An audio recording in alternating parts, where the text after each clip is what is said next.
Ready? Play.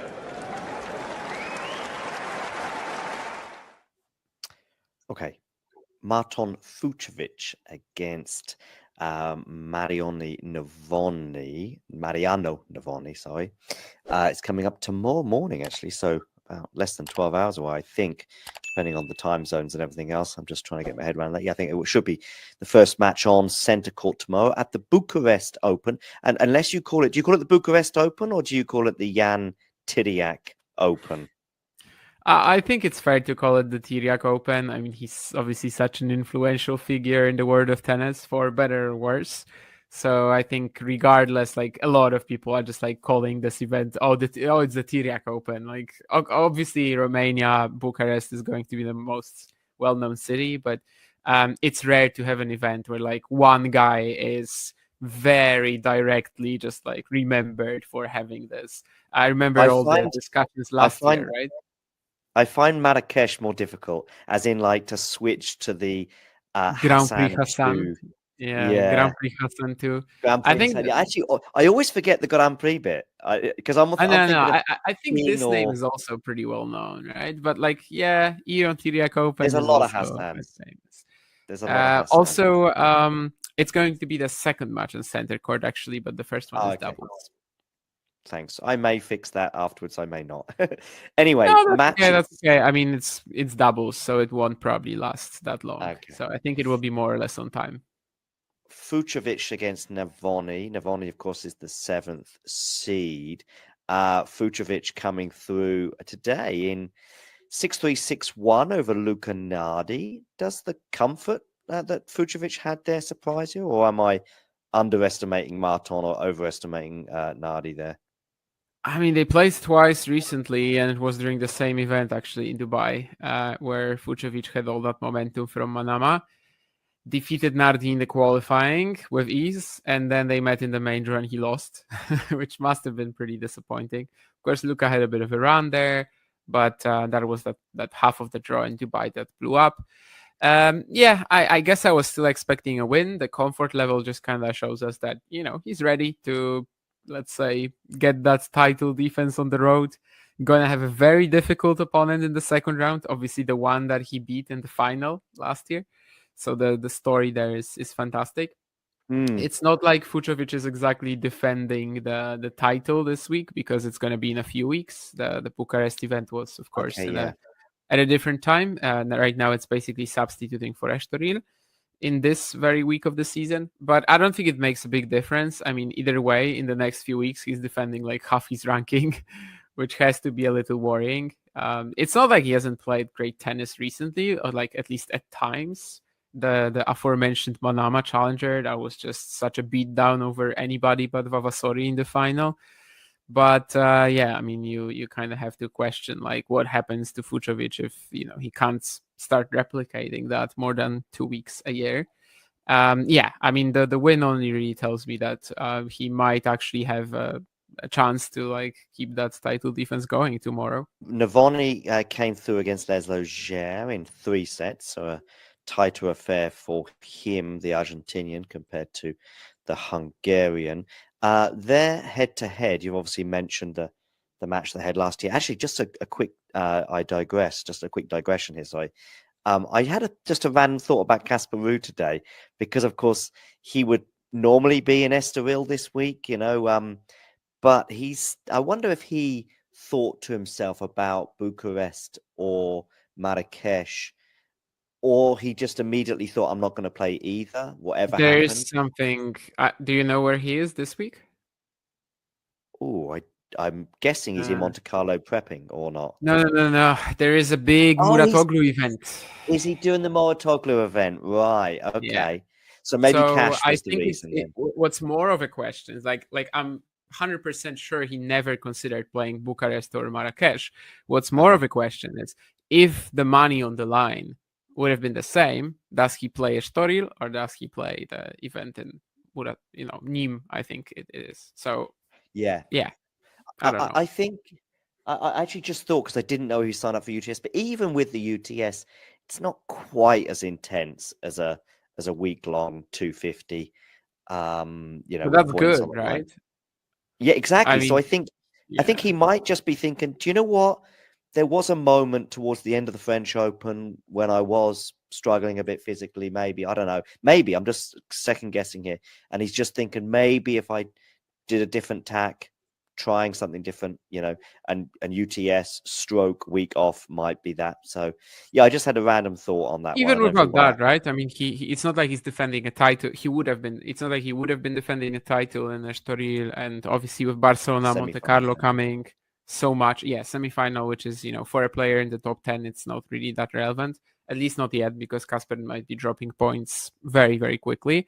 But in Barcelona and Monte Carlo, he's got over 1,000. So yeah, I do subscribe to this theory that he actually probably would have played UTS anyway. Okay, where is this? So I'm just very slowly loading the head-to-head. Oh, I see. It's just 1-0. They've only It's played just once. one You're match, right. yeah. 6-4, 7-5, Yeah. I think, in the final last year. Yeah. Where do you think this match will be won and lost between Fucsovics and Navone? I mean, it's tough to say. Fucsovics is such an intelligent player, can use all the tools in his disposal so well with the slice and the forehand ball striking. But I don't know. I just have a good feeling about Navone tomorrow. I think he's kind of due a run because if you look at what he was doing in South America, 2 match points against Fonseca. Like, that's hella unlucky in the quarters in Buenos Aires. If Navone wins that match, does he win the title? I think he probably does. He has a really good record against Coria, and then the final would have been against what? Oh, yes, Cerundolo. I guess that's a little tougher. But Fran, as we know, was pretty nervous in the final. Rio, he loses to Sebastian Baez, who's obviously the killer of that event. But the second round, that was so early, and then just one little poor loss to Jumhur in Santiago. And I don't know, just anytime I watch Mariano Navone and clay, I'm just wow. I mean, all the angles he can use, and basically how he can just out rally anybody. Yeah, I think he's kind of due a 250 title on clay courts. I have a very good feeling about him this week and a very good feeling about him tomorrow. I don't know, just seems like a little bit of a class ahead for me over Fucsovics at the moment. That not to say that Márton, of course, didn't beat him in the final last year, and also obviously did pretty well at the event. I'm not really sure if there's anything specific about the court conditions that he could possibly like, and that's why he's so good there. I don't know. He just kind of seems like a guy who focuses on a few weeks every season the last few years, and that's when he's at his strongest. That's what it's been really. I think he really plays well with his back to the wall. So maybe once more he's going to do something like that. But I don't know. I think Navone has just been a little bit underperforming, but that's not because of his level, but due to some extra circumstances. Yeah, right. I think I'm just leaning Navone to get some revenge as well. I think a combination of you talking me into it. Also, I think you're right, being a bit unlucky with the draw in Rio as well. So I think I'll lean that way too. If you enjoyed this video, make sure you hit that like button. Don't forget to subscribe and click that notification bell so you don't miss out on all things tennis.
is Clara Towson, and I'm a friend of the show. Boom. I am Francisca George, and I'm a friend of the show. Perfect. Hi, my name is Susan Leemans, and I'm a friend of the show. Boom. Yeah. My name is Zainab Sammaz, and I'm a friend of the show. Boom. Hey guys, my name is Sasha Vickery, and I'm a friend of the show. Boom. Hi, my name is Lloyd Harris, and I'm a friend of the show. Perfect. Hi, my name is Jan Faria, and I'm a friend of the show. Boom. Yes. Take one. Well done. Hi, my name is Jasmine Paulini, and I'm a friend of the show. Wow, Jasmine, you got it in one time. Ready? Play.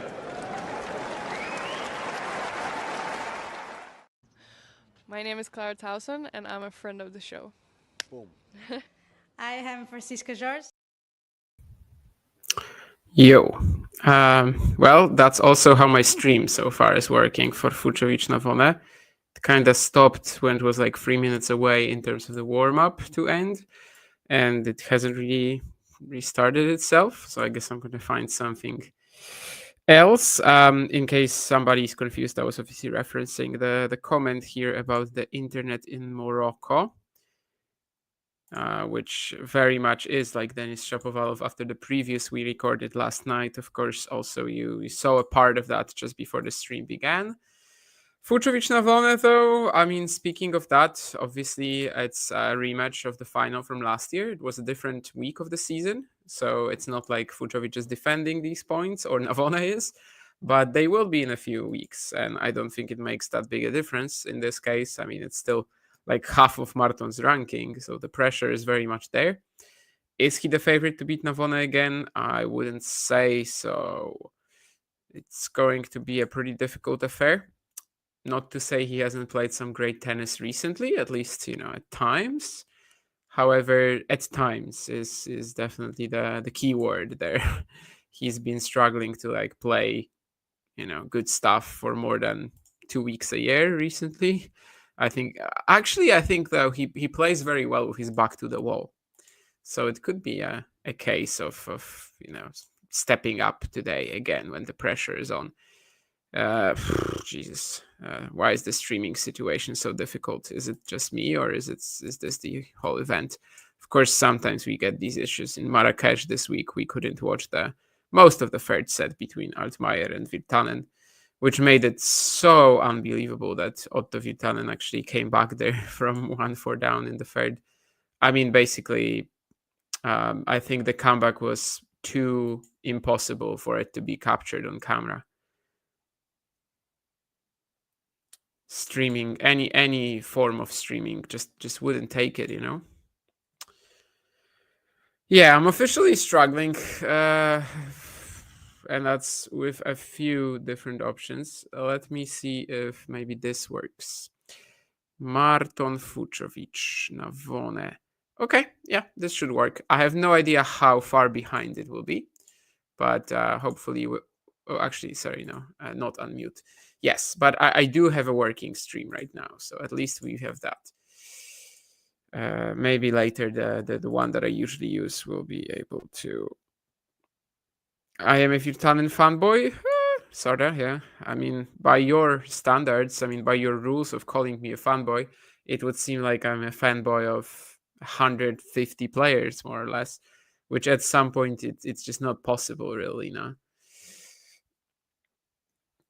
Anyway, Fucsovics is beginning the match on serve, some decent forehand hitting early on. He goes to the net. Navone has the backhand down the line window, and it's that funny thing on this angle where you don't actually know what the depth of the shot is going to be. You can only see the line, and the line was perfect, but it was going to be way long. I don't think there are many exceptionally important patterns here, right? I mean, with Navone, there's so many different angles and different, let's say, approaches he can take in a baseline rally, considering how much of a clay court expert he is. Fucsovics knows, maybe, let's say, a little bit more what exactly he wants to play today. Part of that will be that, strong serve, forehand aggression, maybe resetting of the slice if Navone is attacking. We'll see. Am I a fanboy of 150 players? No. I'm probably a fanboy of like a few, or if I'm even a fanboy of anybody post Federer. I always thought that after Federer retires, I'm going to find some new players that I would like be a fanboy in regards to, but it never really happened. Shapovalov, who was mentioned in the chat, I thought that was going to be it. It was obviously that Nadal win in Montreal 2017, which was just so stunning, and the type of tennis he played there, I thought that was really fitting for my preferences, but I just never really developed the connection. So unfortunately, I think I'm stuck in my neutral observer era, which isn't even bad. I mean, it certainly helps me in my line of work, but it also doesn't give you like the same kind of, jittery feelings, and basically doesn't kill you when the player is losing, and doesn't make your day when they're winning, right? Although I have to admit, that tonight I was like, why did I even wake up to watch this another Layal choke? 5 match points against Tomic last week, 3 match points against Pacheco Mendes this week. I mean, I hated his guts and my guts at 4 a.m. But now it's 1:38 p.m. and I'm perfectly fine with that now. Oh, well, that was a pretty uneventful game, that's for sure. And Navone missed a couple of returns, really, so maybe he can fine-tune that later. We'll see. Now he's going to be serving, of course, 0-1 down.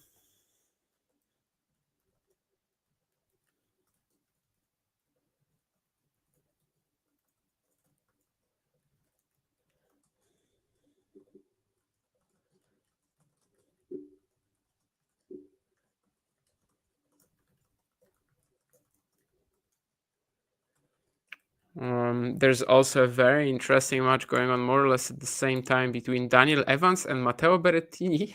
No, I'm just kidding. Jacopo Berrettini. So if anyone of you wants to watch that, so that obviously is at the Barletta Challenger. Myself, I also just finished watching an ITF match of Dominic Stricker in another part of Italy, on Sardinia, in Santa Margherita di Pula. He's starting to rebuild something. I mean, maybe it will work out. We'll see. Hopefully we won't lose him, as he has been suggesting even retirement, which would be so early. Navone, I think he's kind of due a run this year, right? I mean, if you go back to his golden swing, 2 match points against Fonseca wins the title. He loses a good free setter against Baez in Rio. Baez wins the title. One flop, I guess, was to Jumhur in Santiago. Maybe there Mariano could have done a little bit more. But like after that, obviously we switch back to hard courts, and well, there's not much that he's going to be able to do there. But he also defeated Jeddah here in the opening round, which, needless to say, was quite a stacked opening round draw. I mean, Laszlo won that Santiago title, and we know that Mariano on clay courts is probably like a top 30 player at least. So that was definitely not obvious that he was going to progress there.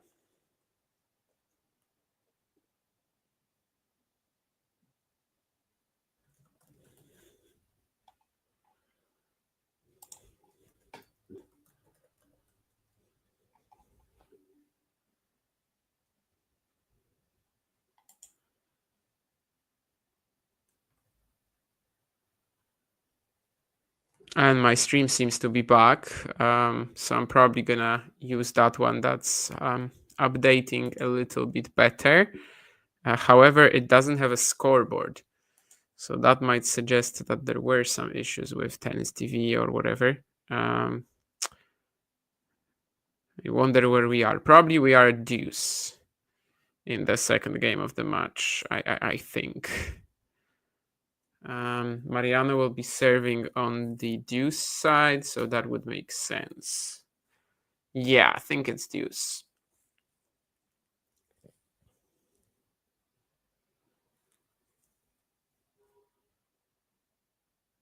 And he tries to get this kicker directly on the line, but it's going to be wide, so a breakpoint coming for Fucsovics.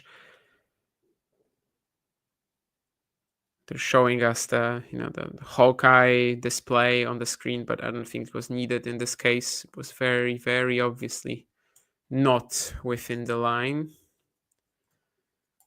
So let's see if he can avoid a poor start to this match.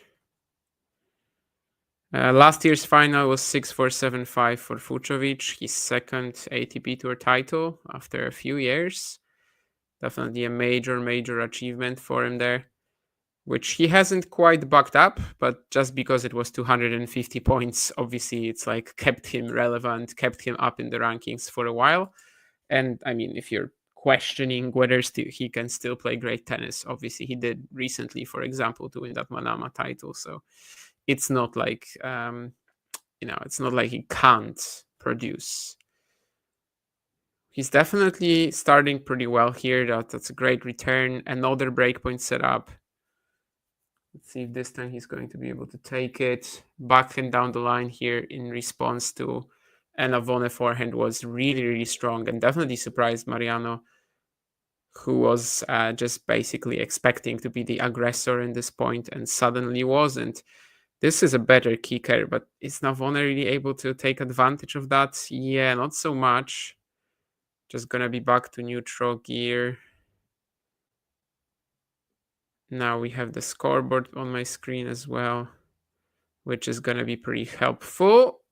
Navone goes back and down the line. I think it just found the baseline, playing with so much spin there, and what a perfect point. I swear he was on the line like 3 or 4 times here, and every single time it was with so much topspin and felt reliable. Maybe outside of that one backhand. I mean, that was like, Fucsovics was looking at the ground and thinking, oh, did he make it? Which of course he did. But after that, I think Mariano was really controlled, and that's a great breakpoint save for him.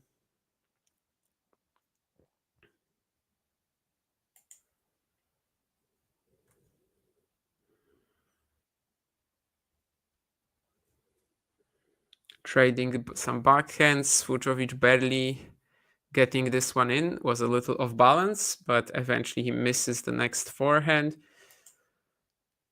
So after saving 2 breakpoints, Navone finally has a chance to claim the game again. I believe so. Earlier on this court, of course, we had a doubles match that ended up going really long, and the finish of Baez Diallo from yesterday, where Sebastian won 6-2 in the final set. Today had so much more to say on return than yesterday against the Canadian. Let's see if Navone claims this game. Fucsovics spreading the court with the forehand. I think this is going to drop pretty short for Mariano. And Fucsovics thought he had him with the drop shot, but Navone outplays him in the cat and mouse point. Hi Jake, let me see what was on the in the chat here. Hot Islam, I have no idea what that is.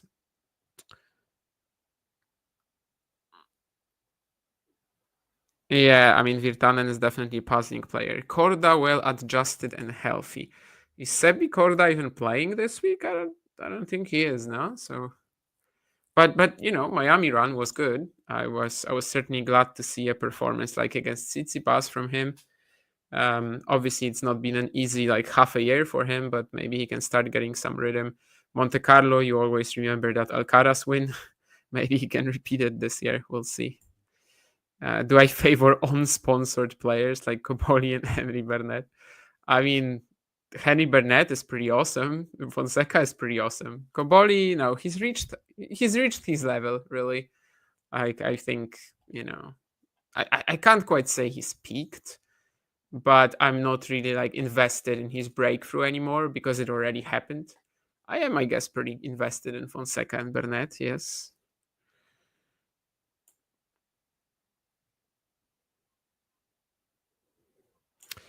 It's definitely fantastic to see Henry Burnett because, well, the one-hander for basically anybody right now who's getting onto the tour is such a weakness. And for him, it's not quite like that, right? I mean, it's a proper weapon. It's fine in quicker conditions too, at least against the opponents that he's playing right now. This is a fascinating point. So much variation of pace, angles, spins. This is what we wanted from this match. Some of these defensive slices from Fucsovics are wicked, but Navone does outplay him eventually. I'm not sure who that is, but that was a funny reaction from a guy from one of the boxes. Do I think it's a possibility Evans calls it quits at Wimbledon, or do I think he'll try and keep grinding afterwards? I didn't really think of that. Like, I considered Dan retiring at some point in the near future, but I never really thought where. I mean, obviously the grass season, yeah, like Nottingham, Wimbledon, that would be probably the right idea. It might be this year. I mean, let's see if he picks something up. Like, let's say in Barletta this week, he makes the final at least, or something like that. It's not impossible. I think then maybe he'll stay. I don't know. I wouldn't expect Dan to like keep playing forever though. Also, like, still grinding in challengers. I mean, he's only been doing that for like what, less than a year. It's not been too long. Anyway, Navone sets up 3 breakpoints with a backhand overhead smash, however you want to call it, and also puts this great return in here. The kick on it surprises Fucsovics. We also remember that the Bucharest courts, historically, they aren't that, let's say, well prepared, or maybe, I don't want to blame the court guys or whatever. Let's just say the surface has its issues, and the bad bounces tend to be a little bit more frequent here than in some other clay events. And, well, maybe this was also what happened here. Anyway, 2-1 Navone. Had a wonderful rally on that one of the breakpoint saves earlier. Plays a fantastic game here. Well, obviously the margins have been pretty slim, at least for the first 2 games, but now it looks like he is edging ahead of the beers. He's only 22, Kobori. Sure, but I mean, I just think he reached his level, and I lose interest in players when they reach their level. I am interested when players are underranked compared to my opinion, or like when they haven't reached their potential. But once they do, I'm like, fine. I still like to watch. I still like watching you, but I'm not going to be like constantly on the lookout for what you're doing, and I'm not going to be that invested. Yeah, I can see the argument, Jake, for sure. We'll see about we'll basically see about today. I think this is a match that might tell us quite a lot as well, right? The fact that he's playing Jacopo Berrettini, if he wins, I think he also has a relatively winnable draw. Let me make sure about that. I mean, Sachko in the quarters, it's not the worst. I think Vitali would be a slight favorite for me, at least. Not sure though. It's not obvious. Sachko is also such a wild player. I mean, you never really know what you're going to get from him. But yeah, let's say he makes a final this week then, right? And then there's a lot more incentive to keep going. Bellucci making a clay run. I mean, yeah, I do think he's going to be their bear probably. That's the match in Marrakesh right now. Oh, and he's 6-2 up already. Mattia, funnily enough, I mean, some people just like throw him into the clay specialist category sometimes, but that's clearly just such a misunderstanding of his game, his results, his anything really. But up until like 2 years ago, he kind of hated the surface, or maybe not even hated. Okay, he wasn't that negative towards it, but he just wasn't really comfortable on it. He didn't think his game suited it well, but he just, stuck to it and found his way of playing on it. Of course, he's very aggressive. He's got that nice lefty serve, which for his height is pretty insane. On clay, doesn't do as much damage. All the like net approaches with the slice and basically the forehand slice variety he throws in generally, it just doesn't work that well on clay. But yeah, he's been able to work his way around it and get a bit more comfortable. This is definitely a good opportunity for him in Marrakesh, playing Pierre Gerber, who of course is not a clay courter at all either. And he is going to play then Grigspor or Carreño Busta in the quarters. Talon might be tough for Mattia, I would assume, on clay. Just the weight of shot that the Dutchman has. I guess he's just gonna like blast through all the slices, you'd think, but who knows. Let's see if Navone can stay, on top of this lead. 15-30 now. Just a couple of tiny misses when it comes to the depth of the shot, but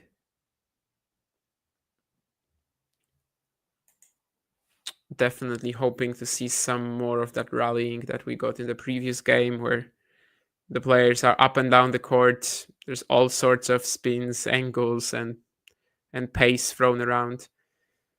Now it seems like the, let's say, the more proactive side in terms of the variety, at least, is Fucsovics, getting that high backhand there.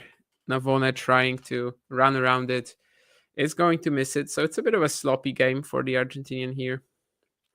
To be honest with you, I don't have too many memories from their final last year. I don't remember what I was doing at the time, but I guess I must have been otherwise busy. Otherwise preoccupied. I don't really remember much from it.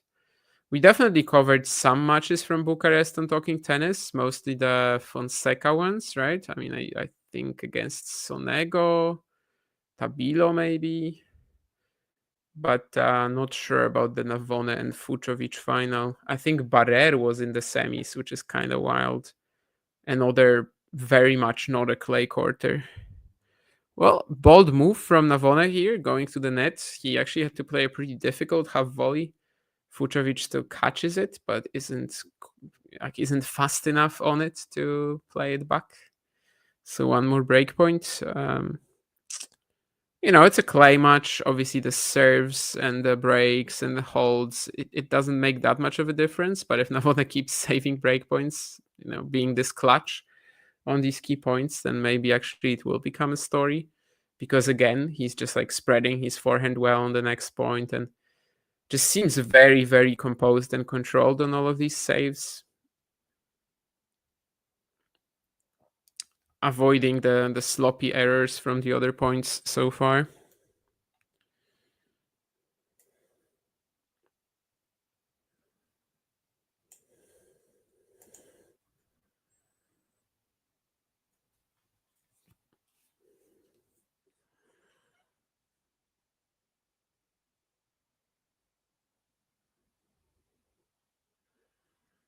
Now it's Fucsovics who's going to be up in this point. Not sure he can do much with it, though. Yeah, Navone is back now after that loopy reset. Fucsovics going backhand line. He thought he missed it, but he actually landed it. Okay, that was funny. Like, he literally hit it. He stopped playing. He just basically stopped moving. And then he suddenly sees that the ball is on the line. And yeah, it was enough for Navone to force an error from Navone. And on this small replay we have from Hawkeye, we can see that it was like just like barely in. So he thought he lost the point, but he actually won it, and he has another break point, which so far hasn't come his way, but maybe now. Second serve, is it an attackable one from Navone? Can Fucsovics maybe do something with that early on? He's trying to. That was a very late pivot, though. I don't know if he was like into mines or just didn't want to tip Mariano off. But running around that forehand return, yeah, that was not really too close. He definitely tried, the intention was there. Can't blame a guy for trying, after all, is a saying. There's also something about good intentions and hell, but I don't quite remember it verbatim, at least.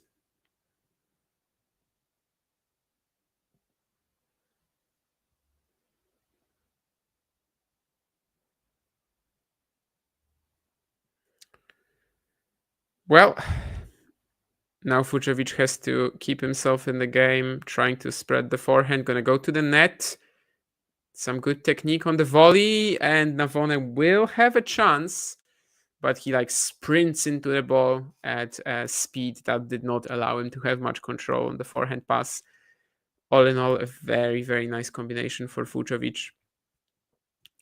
Yeah, I guess the moment he has a point like this, where he's just standing on the left side of the court, dealing forehands left and right, can get to the net with good timing, he really shouldn't be losing more points like this. And obviously the volley here was really, really good.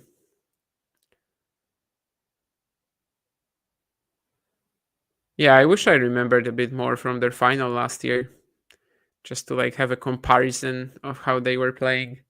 Very deep shot from Navone here down the line. Fucsovics barely finds that slice, barely gets that slice over the net, but it's actually going to lure out an error. So another break point. It's like the number 6 by now, I think. Difficult stuff. I mean,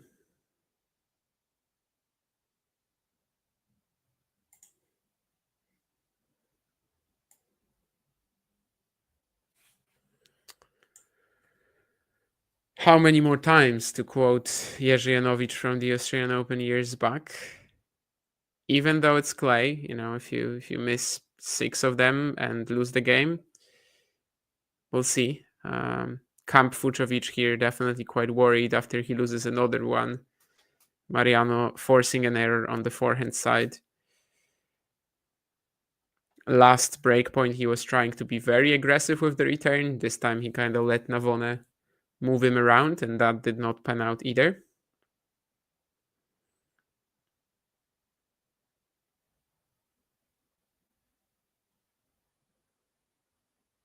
I think Navone has just barely found that +1 forehand. The lob from Fucsovics is in too. He's like trying to defend, just Hail Mary shots. Eventually loses the point though. But I think this is the second time in this game, where Fucsovics hit a shot and he thought it was out before eventually learning that actually the point is still going. And this time he doesn't win it. Decent composure from Navone to still stay on target.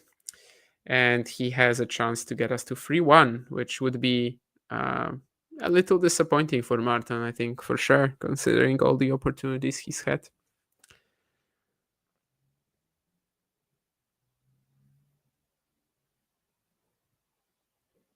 Once more, he's kind of just forced to extend the point and try to stick with Mariano, but this time he does it. Mariano Navone on break points is like a god, and then on other points he's like, yeah, I mean, I'll miss from time to time. Maybe I'm not going to give you like cheap points, or at least not that often, but I'm going to miss. But on break points, he's Novak Djokovic here. Very deep return from Fucsovics. This time it was Navone thinking if it's in or not. But he's back in the point. It's just still slightly Márton with an advantage. Frozen the forehand drop shot. It's not amazing, though. I think Navone should have this one. Does this land in? That's a crazy get from Fucsovics, but no, it's going to be out. So yeah, the forehand dropper just didn't really pan out. Mariano had a bit too much time on this. And eventually, even though he needed a couple of overheads, I think, or at least no, I don't think his overhead was that confident. Doesn't matter. One more chance to go 3-1 up. This is, of course, the final day of the second round in Bucharest. Yesterday we had that Baez Diallo third set that was postponed, and this is basically the second match because O'Connell and Jarry started a little earlier, I think. Anyway, more forehand aggression from Navone as he gets that 3-1 game. So Herbert has now broken Bellucci in Marrakesh, but what I was trying to say is that Chris O'Connell is up a set and a break on Nicolas Jarry. Yesterday I posted this interesting stat on Twitter that since the ATP 1000 Rome semis and finals, so the best career runs for Jarry and Tabilo, they've won one match on clay combined. And that's, of course, after Tabilo wasted 3 match points yesterday against Jensen Brooksby in Houston, and looks like Jarry will lose too. Jarry, of course, is the player who won that one match among him and Tabilo since Rome, and that was against Juan Manuel Cerundolo, this golden swing. But yeah, later on the center court in Bucharest, there will also be Dzumhur against Gianu, and Stan Wawrinka playing Pedro Martinez. Recently 40-year-old Stan Wawrinka won a 3-hour match against Timofey Skatov, and well, still is playing pretty well. Last week in Naples was a threat. Defeated Borna Goyo and Borna Choric. So he was definitely a threat to the Bornas before losing to Luciano Darderi. Not sure there's any Borna or Luciano left in the Bucharest draw. So I guess Luciano Darderi is in Marrakesh. So not that it really makes any difference. I'm just making some stupid connections that don't make any sense. Yeah, Navone definitely not like hitting with the same sort of composure as he has breakpoints down. But, he's got that 3-1 lead, so he has a bit of a leeway here to, like, not be that clean on the next few points, I guess. He can afford it, at least for now. Let me see what was in the chat. I'm a tennis venture capitalist. Yeah, sort of, yeah. That makes actually a lot of sense. I am mostly invested in startups. Or like, when a player is older and underranked and below their level in my mind, then yes. But yeah, that makes sense. Marrakesh is a little quicker, yep. Is Navone direct entry into Monte Carlo? Let me see. I think he should be. I mean, his ranking is like what? 40-ish? Oh, actually, no, he's not. It's 62 now. Okay, so he's more or less where Darderi is. So yeah, no. Navone will have to play qualifying in Monte Carlo, which I guess means that how many special exempts are there in the ATP 1000? No, there aren't any ATP 1000 special exempts. Okay, never mind then. I guess you cannot go from a 250 to a 1000. You can definitely go from a 250 to a 500. So yeah, if Navone goes really deep, he won't be able to play Monte Carlo, I guess. But yeah, he's in the qualifying there, and then Barcelona as well. For Madrid, of course, he has direct acceptance. That was a pretty quick game for Fucsovics, but he remains a break behind. Bye to the producer, of course. Tabilo is difficult to support. Yeah, Tabilo is a bit weird with that, what you mentioned about being passive, and he's kind of got these like two modes. I think a Tabilo fan on Twitter that I know called it like push Bilo, and I don't remember what was the other mode, but the other one obviously was the aggressive one. And sometimes when he can combine the two, he's amazing. Like, I don't know if you watched the Aix-en-Provence final last year against Jaume Munar, but the guy was literally outgrinding Jaume Munar while at the same time having amazing weapons. Like, that was just unbeatable. But yeah, of course, this year 2-9. But was it completely unexpected that he was going to have a slightly weaker campaign? I don't think so, right? I mean, he did somewhat overperform last year, I think. Still an amazing story. I mean, to get to 64 in the world at some point, then 2023 early he drops to like 180, and to a year later be like in the top 20, beat Djokovic, win a couple of ATP Tour titles. Was a beautiful, beautiful rise, and obviously he's not a player devoid of talent. Very nice, kind of like couple of backgrounds as well with the all the work that he did playing for Canada as a junior, and definitely not a horrible hard courter. In fact, I don't think he's won a clay court title on the ATP Tour. He's won a hard court and grass court one, so he can definitely like spread out a bit more compared to most South American players, since of course he was growing up in Canada. And maybe he can still find something back.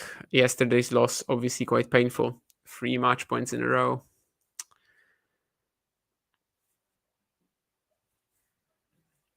And if he won that, he actually would have been the one to save match points there too, right? Or a match point at least, because I think at 5-6 in the third, he had to save one against Jensen. As it stands, there are 4, I believe there are 4 Americans so far in the Houston's quarterfinals. And there's actually a possibility that all 8 quarterfinalists will be American, but that's that would require especially Eubanks to upset Nishikori today, which is probably the match that seems the most unlikely of them. Okay, we're gonna be back to the slower stream for a moment because the faster one is weird today. Anyway, 3-2 Navone. And I'm now watching the first point of the 6th game. Let's see if Mariano keeps being a clutch god on breakpoints. So far, it's just some good defense here in the backhand corner. Here, Fucsovics eventually feels like he has enough space to go for a forehand down the line, or inside in rather, but he doesn't make it.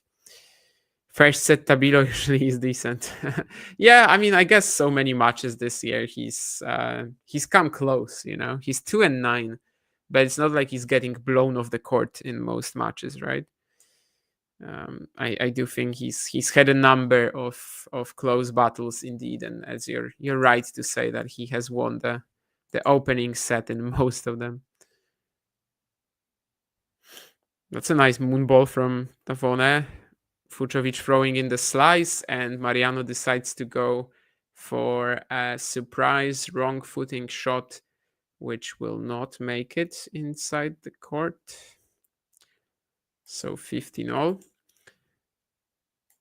Tough to say that Navone has been like much better than Fucsovics so far. Definitely the lead is more due to how clutch he's been.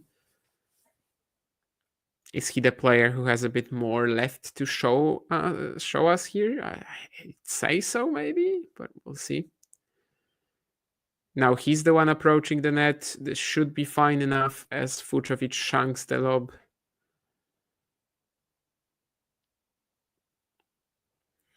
Watching Navone on clay compared to hardcores is just like such a different experience, right? You just get all the basically find the appreciation for his game again right away, because sometimes, of course, hardcore's not really natural conditions for him, and sometimes it's pretty easy to forget what makes the guy so good. Fucsovics, of course, is like a multi-surface monster. Wimbledon quarterfinalist. Actually, both titles, I guess, on the ATP Tour on clay, but also a number of good hardcourt achievements, an ATP 500 final. So for him, he can definitely adapt to anything. This week last year, he was playing Estoril, and me and John were talking to him a few times as well. I think he beat Gael Monfils and then lost to Casper Ruud, but I don't remember who he beat in the opening round. Definitely remember one of his matches was really, really late. Maybe it was the one against Monfils, and like almost nobody from the journalists side of things stayed around. So it was just like me and John asking Márton Fucsovics questions, which not to be, not to lack some humility here, but these were my favorite ones. Anyway, that was a great point from Navone, but he overplays the drop shot there. Gonna be just a little wide, and it's another break point for Fucsovics. I mean, at some point he has to take one, right? 0 out of 6. Navone is 1 out of 1. Let's see. This is breakpoint number 7. It's a good return. Definitely gonna be at least neutral. Maybe could have gone for an inside-in forehand there. Doesn't decide to do it. A little tentative, and now Navone finds some better control over the point. Forehand line is good, but it's not too pacey. He invites Fucsovics to attack, and that's going to be a mistake. The short slice there, I mean, on clay, something like that can definitely sit up. And Fucsovics steps in, goes to the net. The volley is great. So he finally breaks.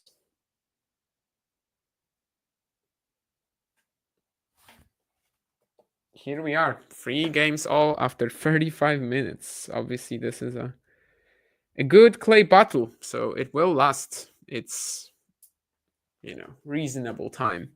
But yeah, Fucsovics finally breaks back, and, you cannot argue that he deserved that. This has not been a match where Navone has had a significant edge.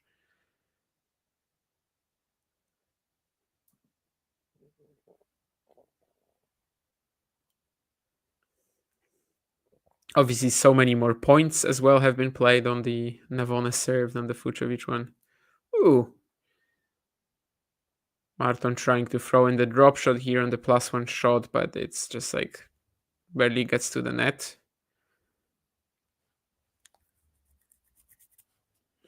He worked so hard to get that break back. He better not just throw it away like that.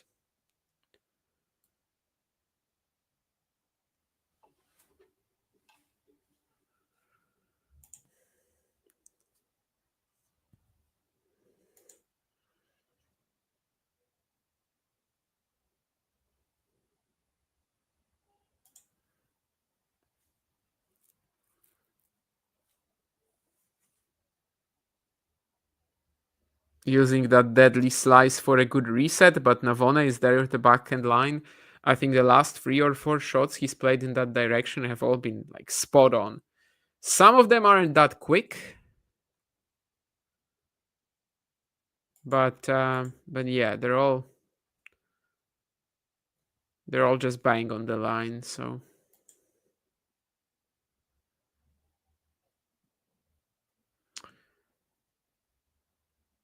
that's actually quite a funny misspell from you with the Batu, because terre-battue is the French name for clay, right? So it would make sense both ways.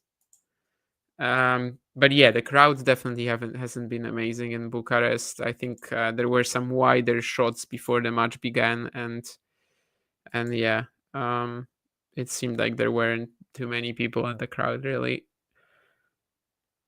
Probably doesn't help that obviously Romanian men's tennis isn't in like the strongest spot, but they will have Gianu playing later. Maybe if Marius Kopil was still in his prime, it would be a bit easier. Hello, Dave. Do I have stocks invested in Johannes Monday? Yes, I do, for sure. I think he does have a top 100 future, maybe sooner than later. I didn't pick him for this year because I just decided that I'm gonna like not go for the college guys, at least not too early, because my experience with watching them is limited. So if it happens for someone like him or Colton, then or Fernley like last year, I'm just gonna have to accept it in terms of breaking the top 100. But I think he might be one of the breakthrough players this year or next year. Yeah, sure.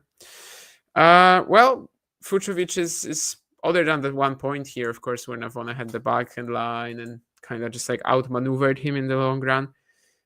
Definitely is not like keeping that, that break back that got him to level terms. He is kind of wasting it here. 2 break points for Mariano now. Great out wide serve. Not much pace on it, but the angle was really nice, and Mariano is going to miss his return.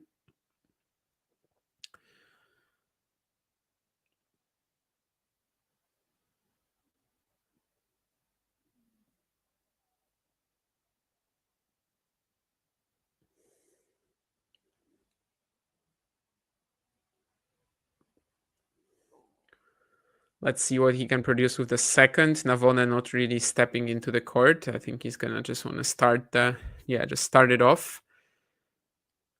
A little passive with it. Fucsovics not taking advantage yet, but he finds the line here. Does he? No.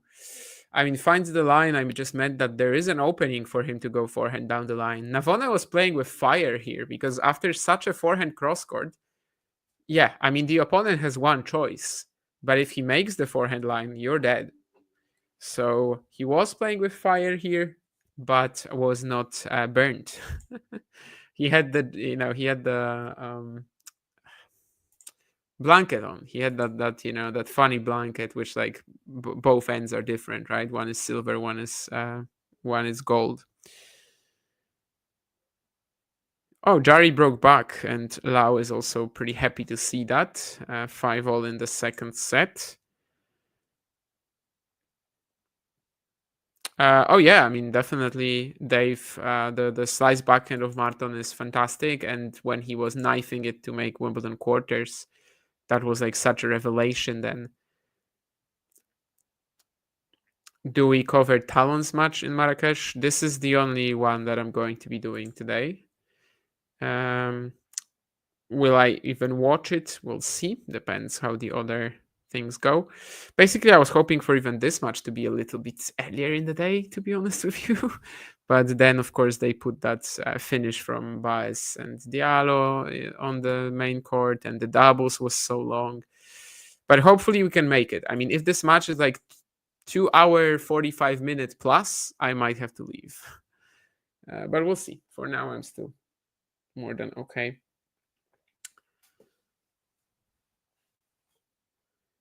Obviously, this is a good clay battle, though, as was said in the chat a moment ago, and this will take some time. Even if it's not, even if the scoreboard will not be that close, which for now it is, then this will take some time. Just before the stream began, you heard a preview from me and John for this match. Both of us were definitely leaning towards a Navone victory, in contrast to their Bucharest final. I don't know. I just have a good feeling about Navone this week, and I guess for the clay season in general. But we'll see. So far, it's competitive, and you can very much see why his game is so clay oriented, right? I mean, there's just very little predictability. There's no +1 forehand plays that he can produce, every single game and just consistently gain points with something. Everything has to be like won and lost, and can be won and lost in many different ways. So yeah, I mean, you can perfectly see why he is such a clay bot, other than of course just being, growing up on the surface, which is another part of it. Speaking of uneven +1 forehands, that was what we just saw here. So he's off 15 down. Now he's in that longer point, kind of exactly what he would want, seemingly. So let's see if he can convert it. The backhand cross-court exchange, he's a little better at it. Gets surprised by Fucsovics. Now there's that knifing slice. Fucsovics ramping up the pace a little bit. It's a good backhand combination for sure, but the rally keeps going. This has to be a really long point. I hope we see it on the screen later. But Navone wins it eventually, yeah. And as I said, this is seemingly what he wants to play. So he wants to be winning most of these points, and eventually he gets it done. Some beautiful hitting from both here.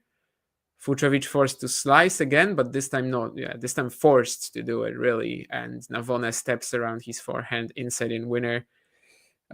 Lovely. I don't think we're going to see it on the screen how long this was, because we don't get the extended stats right on the 250s, and because of that I also don't think that they're counting, really, at least not automatically, but I'm not sure. I might be wrong about that.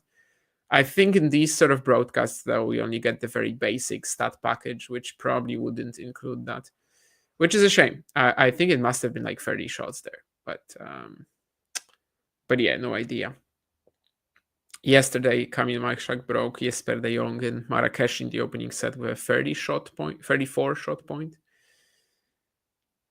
That was quite an important one, because it really just became the turning moment of the match.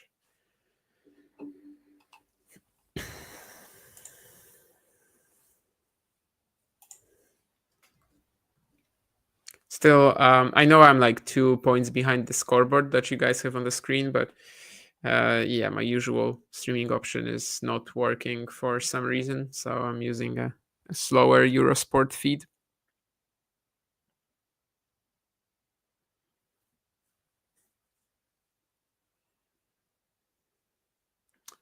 Anyway, one more somewhat extended point here. Navone getting to his forehand first, and I think he's just found the line as well on another good inside in. Yeah, Fucsovics just can't afford to be playing stuff like this with him, right?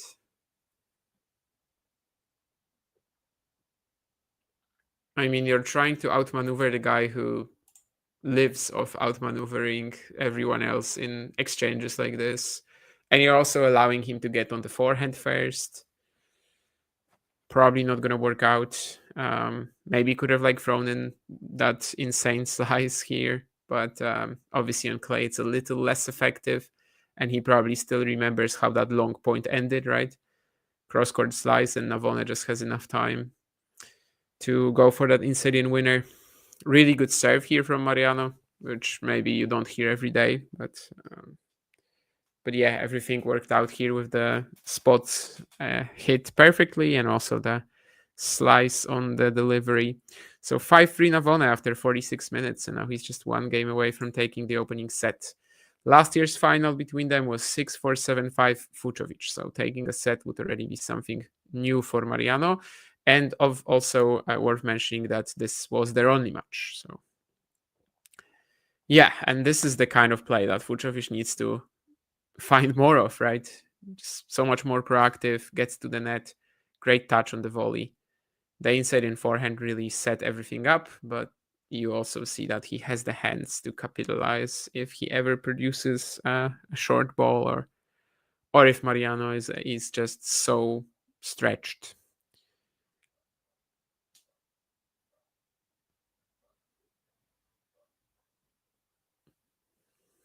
Quite a few unreturned serves like that from Fucsovics. They don't seem that dangerous, but Navone is kind of struggling to handle just how high they bounce up.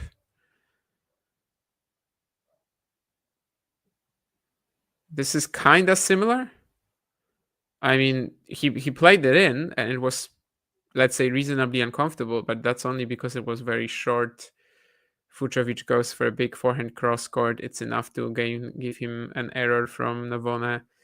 So yeah, looks like he might force Mariano to serve it out, which on clay, definitely not a guarantee. And for a player like Navone, 40 love. So Fucsovics tries to serve and volley on the first point. On the first serve. I love that. I always do that myself. He actually didn't make the serve, but it's another return from Navone, and he's like, he shows that he doesn't understand why he's missing these returns, but he is. So 5-4.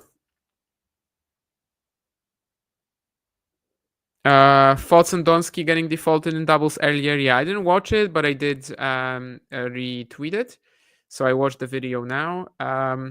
Yeah, I mean, somewhat unfortunate, but of course he didn't want to hurt the opponent. But this is just a lesson to not make gestures like that. I mean, basically the point had ended and he got frustrated because the ball had just like barely bounced after a volley from the opponent, and he smacked it onto the other side of the net. It ended up hitting the opponent. I'm not sure if it was the face. I think from the video it kind of looks like it was more maybe shoulder, but anyway, it doesn't matter. It was a clear default, so the decision is obviously right there. Recently, I've actually been struck by a ball in a similar scenario in a table tennis match. Of course, I mean, I'm fine with it. It didn't hurt. The opponent is a good friend of mine. So, but if it was done by somebody who's like, I'm not familiar with, yeah, I'd be pissed. I'd be angry. And if it was done in an official match, I'd be also like, well, I don't know if advocating for a default, but I definitely want to like talk to the umpire about the situation. In terms of tennis rules, clearly a default, clearly the right decision. And yeah, I don't accuse Donski of any like malice here. I don't think he wanted to hit him in the face, head, or shoulder, whatever it was. But it's a clear default, and hopefully a lesson for him that he needs to, just be very careful. Just a reckless behavior, really, is what it is. It's good that nothing happened to the opponent as well, because with a ball struck like that, let's say you catch it in the eye, well, it can lead to some horrible accidents. So thankfully, nothing like that. He was pretty close to him, right? So that's why, potentially the power on it could have been really difficult. Also, I think the physio was called, but eventually the Italian was deemed okay. Obviously, the match was done by that point, though. Yeah. Navone's backhand is definitely the stronger side. The backhand, or like especially when it's like waist high, he ups the pace on it so much.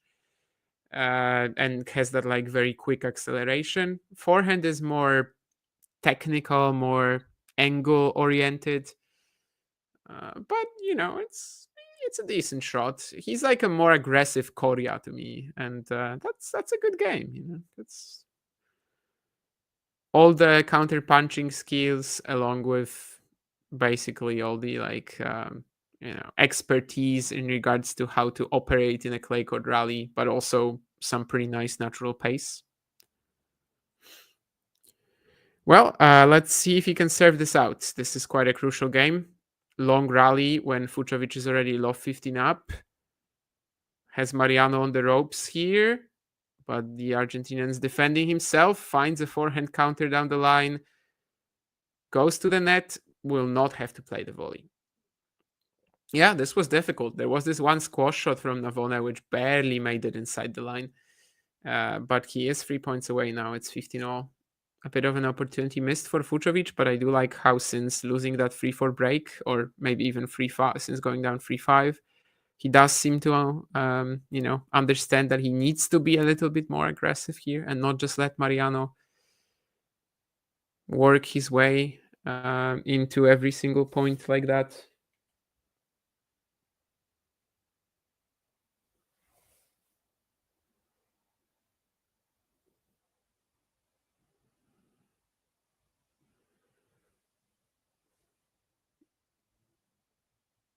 Because of that, I also can't hate Fucsovics going to the net here, but he floats the forehand volley.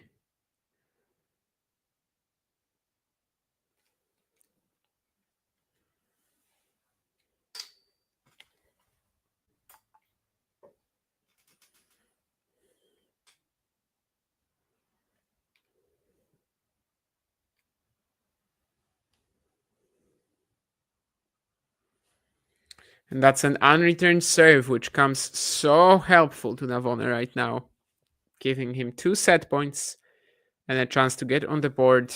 As I mentioned last year, it was a 2-0 defeat against Fucsovics in the Bucharest final. So a new stage in their rivalry. Of course, it's just their second match, so hardly a rivalry yet. But after today, I guess we might call it at least a Bucharest rivalry.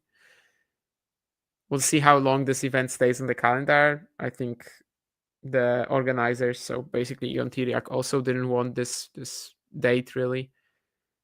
So we'll see what the future of this event is and when it will be held, if it is held. Anyway, Fucsovics on the ups. Yeah, Fucsovics approaching here, and this time the squash shot from Navone is just going to sail really long. So Márton still fighting back. One more set point for Navone. On that side, just 2 points ago, he got that down the tee slider, and it was really, really difficult for Márton to return. Let's see if he's going to follow it up or go for the more traditional out-wide play. Yeah, this time it's like middle of the box. Definitely not much placement on that serve. It's a point starter. Let's see if he can actually win the point. Net court from Fucsovics, but Navone is still okay. Shanks the forehand a little, and it's gonna go in. This is a bit brutal, yeah. I mean, this was definitely not a clean hit from Navone. So 6-4 Fucsovics. Either way, I think it's pretty fair to say that Mariano was slightly better in this set. Was better on the key points for sure. There were a few where Fucsovics was just like a little too tentative, a little too passive, and basically allowed Mariano to have exactly what he wants, right? Which I think it's becoming clear that Márton has to take the game to Mariano a little bit more. The stats that we have, actually, okay, so we do have extended stats here. 34-33 for Navone in terms of total points won. The winner's unforced error stats look pretty horrible. 5-18 Navone, 3-11 Fucsovics. It's a clay match after all. What else do we have here? 7 out of 7 at the net Navone. That's pretty insane. And yeah, 44 points played by Navone on serve, 22 by Fucsovics. Which again shows you how long some of these early games were on the Navone serve. And quite a lot of unreturned serves actually for Fucsovics, about 33% for Clay. Yeah, I mean, I guess I mentioned that in regards to Navone sometimes just missing most of his returns for seemingly no reason. Anyway, my stream seems to be back for now, so I'll switch to the quicker coverage now, as Fucsovics is already serving here. You know, this is a good thing of watching two streams at once. You can basically just skip the entire set break. Let's see if he has any response for Mariano in the second set. This time the short slice works out perfectly for Navone. He invites Fucsovics to the net, but the slice approach is going to be just floated by the Hungarian. I wish we had Clay to play on here in the States. Looks like a blast on the hard courts here, says Dave. I actually kind of hate Clay. I mean, I still play on it a lot just because, you know, it's the easiest surface to play on here, especially in the summer. But I like to take the ball early, and the bad bounces, they're just so frustrating. And when the opponent like drills a lot of spin at your backhand corner, I hate that too. But because I play so much on clay, I think I've actually become a little bit better at it. But I don't like it too much. I do think it's a very important part of the tennis ecosystem, though, and I definitely would never want it to be removed off the tour. Tennis is probably the only sport in the world. If you have any other ideas, you know, tell me. But I think tennis might be the only sport in the world where like playing conditions are so different throughout the year, and they make such a major difference as well. You know, you never really wonder like, okay, so how is this footballer going to do on this stadium? Or I don't know, something ridiculous like, how is this sharpshooter going to do in China, and how is he going to do in Mexico? Of course, there are minor differences, especially relating to like altitude and stuff like that. Some tracks can be different in like athletics, yeah, sure, but it's really not that big a difference. And in tennis, it's basically night and day. And I think we should definitely try to like support it as long as possible. Because it's a strength. It's something that makes the sport unique and also so interesting to analyze. Anyway, 30-15 for Márton. Going to spray a bit. The feet lagged behind. Yeah, it is raining a little, it seems, yeah. Who will win, in my opinion? We had this preview with John last night. We both said that Navone was probably the favorite. I think that was also how the bookies viewed it. Just a little bit of an edge to Mariano. There's no like there's not much reasoning behind it though. I think he's a little bit better than Fucsovics right now on clay, obviously only on clay. And I just think all the like varied resources he has, if he can use them efficiently, he's a beast. He is like a top 20 clay courter in my eyes. So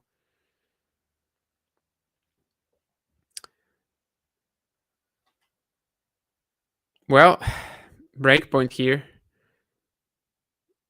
Opening game of the second set. Fucsovics with another forehand error.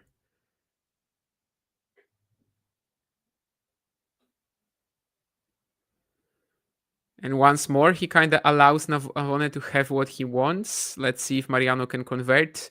Some good angles on the forehand side. And yes, he's going to force an error from Márton eventually. He actually says sorry. I guess there was like a bad bounce in there or something. Maybe. I'm not sure. Was this one bad? Yeah, I guess it jumped a little. But Fucsovics was going to be in a difficult position anyway. Mariano would have been closing in on the net. You know, anyway, set in a breakup. We'll see how much it means.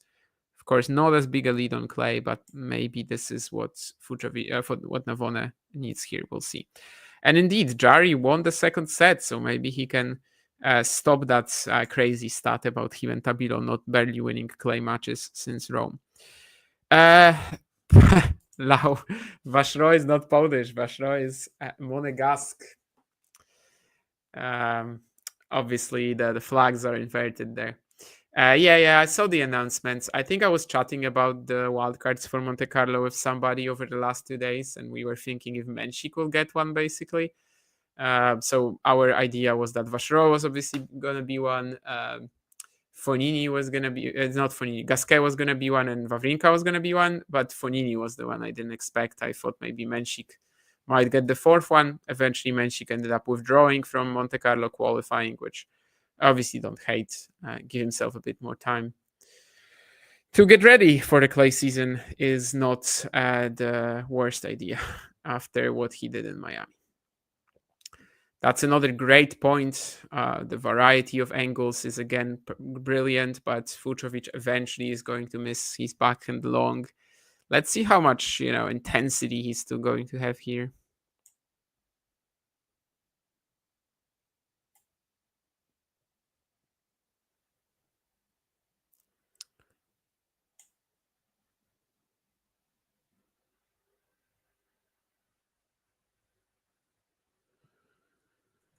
Yeah. Menchik withdrew from the qualifying, but I wonder if he was offered a Monte Carlo wildcard and declined it, or whether this was never really a conversation. I mean, Fonini obviously is a former champion of the Monte Carlo 1000, so I understand how he could be a consideration there. I think Gasquet was announced a few weeks ago.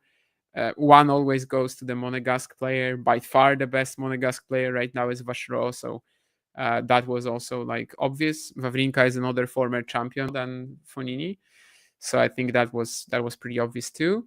And yeah, Fabio was the one I thought the wildcard that went to Fabio was the one where I was thinking maybe Menchik, Fonseca maybe as well. I mean, he wasn't on the entry list, but again, I wonder if he was offered a wildcard or not, or if he even attempted to get one similarly to Menchik. Unless you have some friends in the Monte Carlo organization, I guess we'll never know. Or in the Menchik or and Fonseca box team. Márton laughing about something to himself here. I don't really know what that is. He's a very funny individual for sure. The very, very honest, very, very open. Definitely good to talk to. Doesn't like hold back, gives you good quips. Very genuine. That's not to say Mariano isn't genuine. He's like, always a smile on his face and definitely quite a joyful guy too. 30-all.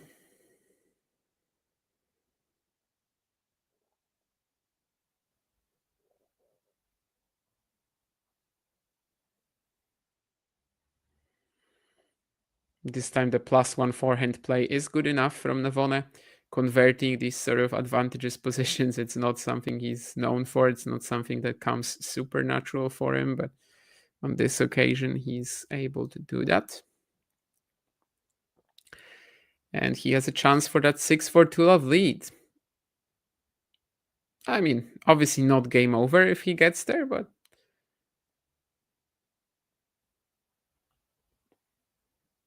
we'd already be in a significant lead territory, I guess. I think it's long, that return from Fucsovics. Yeah, it's like the difference between winning and losing the point here, because if he makes that, I don't think Navone has enough time to pivot. But anyway, 6-4 2-love. Navone now, if he can produce something extra in the next game as well, that would really get him so close to victory, right? Let's see if this is one of these return games where he's just floating every single return out like he was in the opener on a couple of occasions, or if this is one of the competitive ones.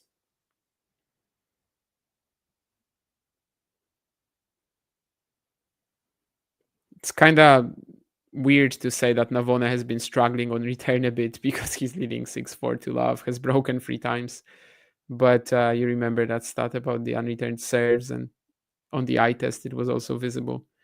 But not the set so far. He gets into another rally here. Fucsovics, though, stepping around that backhand and blasts the inside-in winner.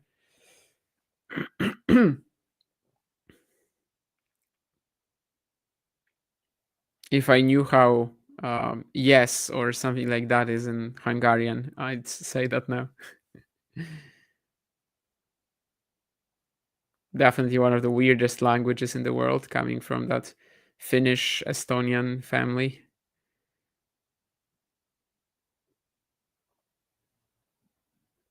Yeah, nice play here as well. Follows up a good serve to the net, half volley, and then just an easy volley pickup. Was like a little late to the net seemingly here. Like it wasn't a proper, hit a serve and speed run to the net, but definitely handled everything perfectly. By the way, earlier today I watched the highlights of 2002 Sampras Agassi US Open final. Just speaking of serve and volley, made me think of that, since obviously Pete was doing that on every single point.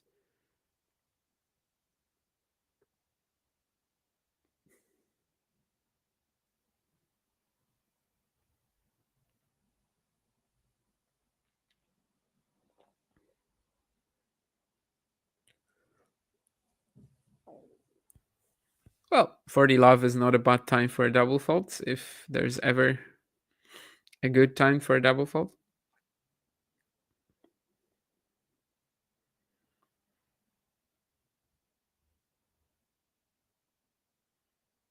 It's tough to say from the stream what the weather conditions are like exactly. I mean, I think we saw earlier that it was raining a little at least. Navone misses 2 more returns, by the way. Yeah, he's really struggling with that first serve of Fucsovics, which, again, based on the scoreboard and how many times he's broken, you wouldn't really say that. But it is the case. Anyway, Jari and O'Connell, 2 games all probably in the third set soon. Bellucci defeated Herbert already, so it's 6-2, 7-5 for Mattia in that Marrakesh second round. I think I saw Pierre was 3-1 up earlier. By the way, when you say, the abbreviation for Herbert, do you guys say PHH or P2H? I've been wondering about that recently, like what's the more common version. I think I like saying PHH a bit more than P2H, but P2H might be a bit more fun to write in a tweet or somewhere. Anyway, not the most important thing right now. Dan Evans is dominating Jacopo Berrettini so far. Might have a set and 2 breaks lead soon. So good stuff from the Brit today.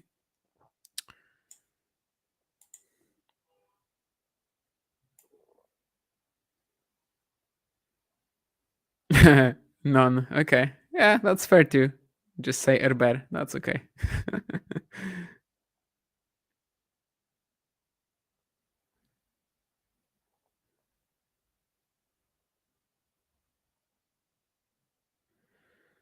Yeah, fair. Thank you, Gene, for the some context. I do wonder though, if Monte Carlo calls him and says, "Hey, want a wild card to the main draw?" What does he do? I don't know.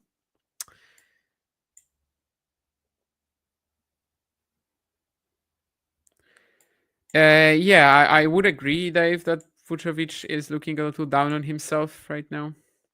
Ahmed Mansour says that Márton will win, and he's sure about that. Okay. This is definitely a bold prediction at the moment. We'll see.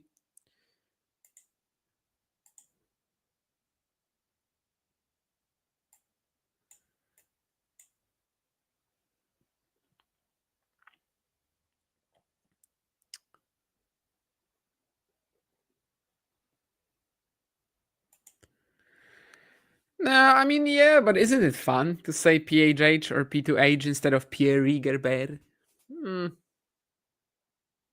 I think it's a good abbreviation. Some of them are a little like, what did I see the other day? Oh, an MDA, for example, for Nicolas Moreno de Alboran is a touch weird. Or CUC, nobody says that about Camilo Ugo Carabelli. But like ARV, RCB, PCB, these are good. RBA, obviously. RBA is probably the most important one. Nobody ever says Bautista Agut. It's RBA. You're playing RBA.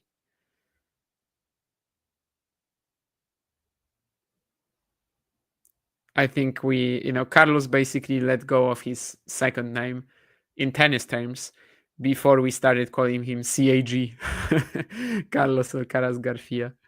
I don't think Rafa was ever called RNP either.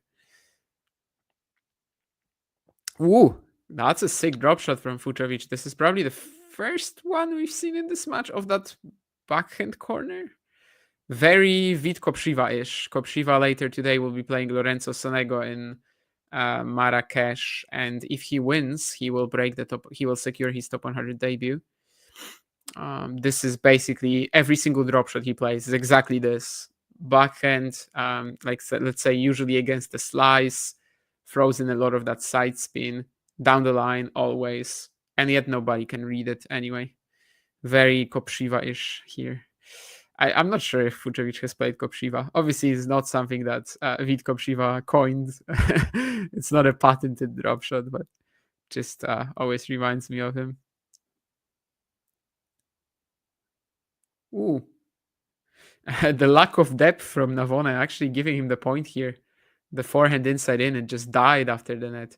I think the rain is getting a bit heavier now, looking at the shot of Fucsovics that we just got. Hopefully it's not enough to stop the match. We'll see.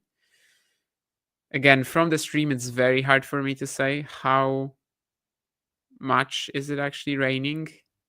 I mean, the people in the crowd are all there. I don't really see too many umbrellas. They're all in coats, but I don't see too many umbrellas. So I guess it's okay. We'll see.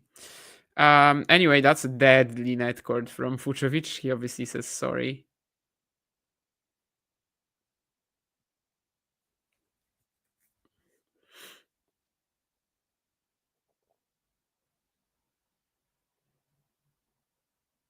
Oh, and the Navone team is that they just showed it to us. They showed him where to serve.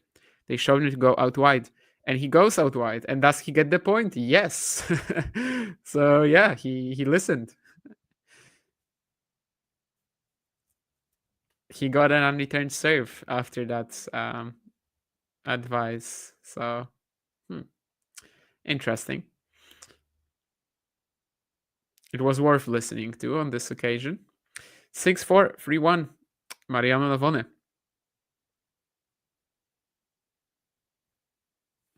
Of course, as I mentioned, this is a loss that could be potentially very dangerous for Márton. 250 points, except he's not dropping them this week, but in a couple of weeks.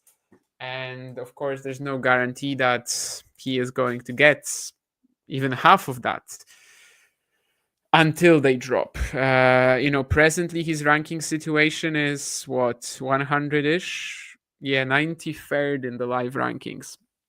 So let's say he loses the Bucharest points, and then he would be down to around 150 in the rankings, which I think it's pretty clear that he's not a 150 ranked player right now in terms of his strength, right? But what can you say? He put himself in this position with the months of, let's say, not getting the results he was hoping for, and then only really stepping up a few times. So let's see.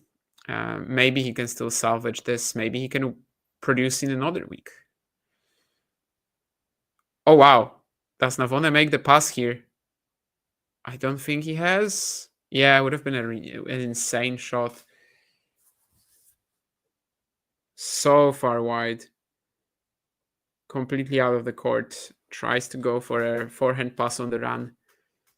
Everybody was just looking at the ball and thinking, oh my, could this be in? But no. So fairly off, pretty quick start on serve for Fucsovics. Now it seems like it probably stopped raining at all. I don't know. Anyway, hopefully no breaks. Yesterday, of course, it was also kind of drizzly in Bucharest.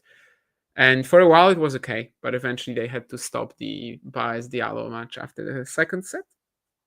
Still, they're back on track. I'd assume Bucharest is more rainy typically than Marrakesh.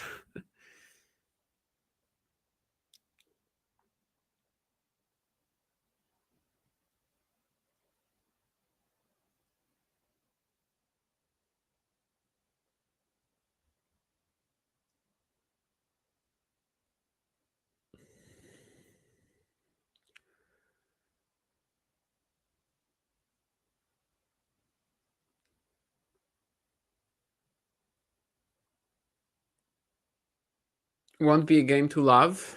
Navone still fighting for this. Gets the wrong footing forehand there, goes to the net.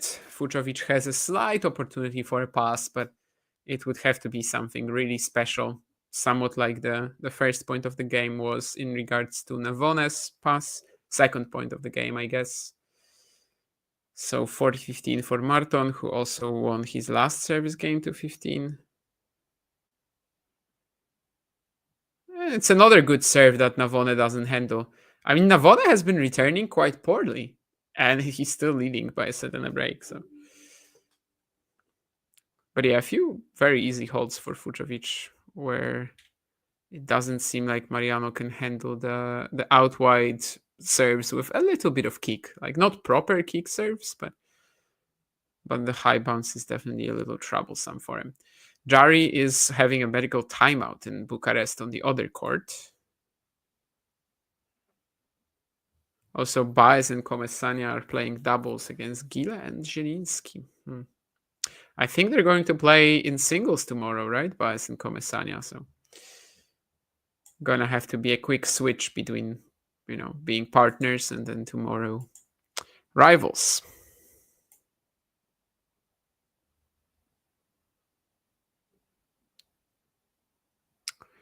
Novak is not going to get 4th seed for Roland Garros. He just skip Monte Carlo and play Barcelona instead. I don't really have an opinion on that, I think, but thanks for yours. Why would Barcelona be a better option for him to play than Monte Carlo then?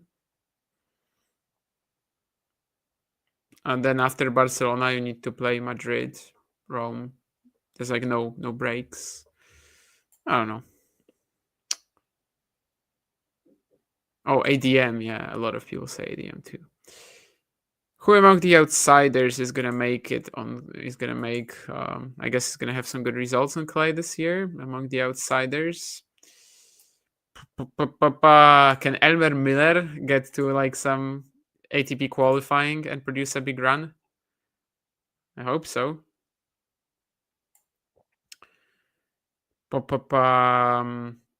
I mean, there are some players in Marrakesh already who are producing, like let's say Mike Schrack or who else was there? Of course, I'm thinking of De Jong actually lost yesterday, right? No, Mike Schrack, I think in the long term also isn't going to be making like that some ridiculous clay results. Maybe Hamad Medjedovic. Let's keep going for it, right? Let's just throw Hamad Medjedovic into every conversation. I think especially Madrid. I mean, he could have a run there with a good draw. Same goes for Fonseca, right? These are such good conditions for him. Unfortunately, not Kim, who is just withdrawing from every single event left and right. I don't know who else is like a informed player at the moment, like who, like, let's say, wouldn't be making most of these events right away. Brooksby right now, yeah, 507, but at this point in time, after the 2 wins, he's already at 356. And let's say he gets one more win in Houston, which I think he's playing Kovacevic, so he obviously has a good shot. He's going to be in the top 300 then. Which Polish food would I recommend trying that you can get? I don't know what you can get in the UK.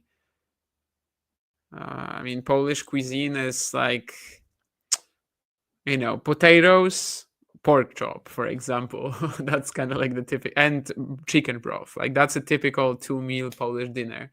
Of course, there's the more like traditional things like, I don't know, goulash or borscht or pierogis. Obviously, you know that.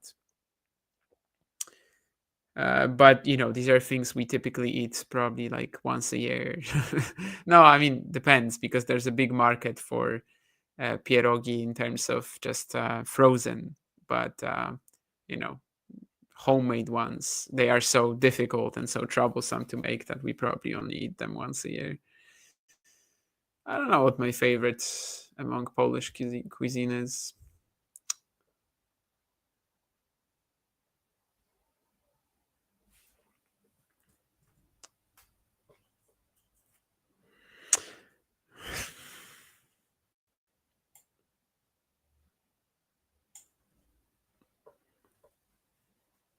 If I only had one chance to see one place in the world, which place would that be?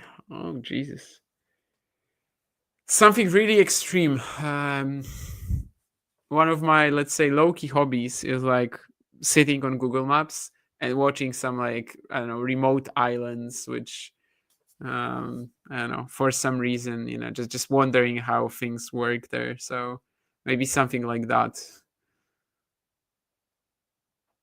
Just something so obscure that there's no chance that I would ever get the chance to see it again, or just get there generally. Something in the Oceania, maybe.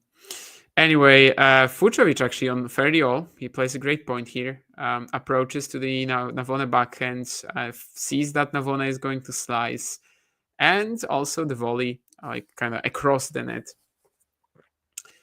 is a killer as usual. I think Márton has been amazing at the net today.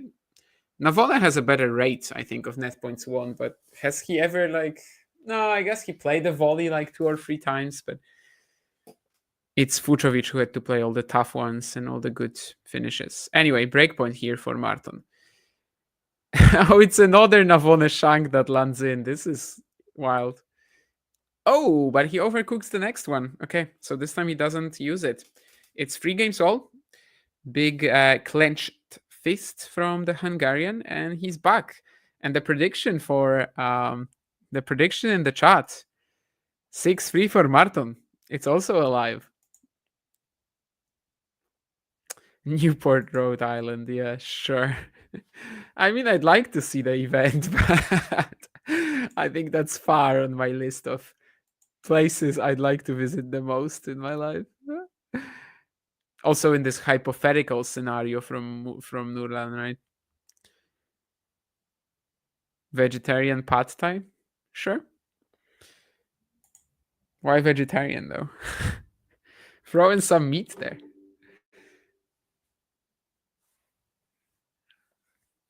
I guess it's not technically, it's not the essence of the pad thai, but it does make it a more all-rounded dish. I guess you could substitute it with tofu, though. It's okay. Wow, another great forehand volley from Fucsovics, and this one was actually really difficult. This is not just like a, put away, peek off type of stuff. No. This is properly difficult. If you remember the opening set, I think it was going very similar in terms of the scoreboard, no? Yeah, I think it was. Like, Mariano was up a break at 3-1, and then Márton pulled it back to 3-all and got broken at 3-all. So let's see if this happens again. So far, of course, a pretty good start for him. Throws in the forehand drop shot, and this one is perfect too. Keeping the points quite, arithmetical, let's say, right now. Arithmetical.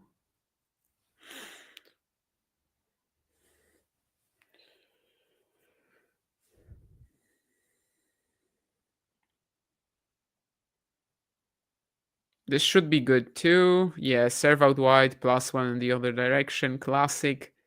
And it's a 40 love for Fucsovics. So far, his best game of the match. Let's see if he can find another great shot. I mean, this is literally 3 winners. The volley, the drop shot, and now the forehand +1. Let's see. Like, if the 4th point is an ace, literally a perfect game. It's not an ace. And it's also not a winner, I think. Yeah, he slightly overcooked that inside in. Still can be a very good game. It's not going to be perfect. I'm sure that Fucsovics won't mind winning this to 15 or to 30. It's more important to just win this in general. Is this a big turnaround? Let's see.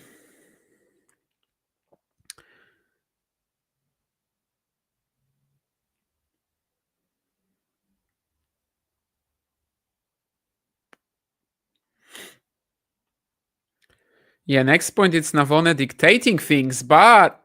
Oh, it's out? Oh, really? Yeah.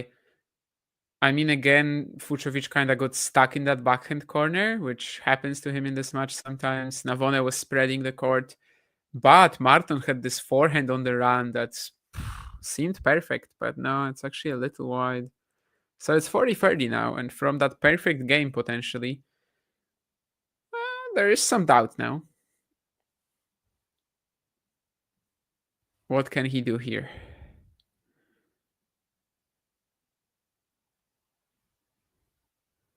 Throws in a short slice. Navone was expecting a drop shot and was already on the run-up.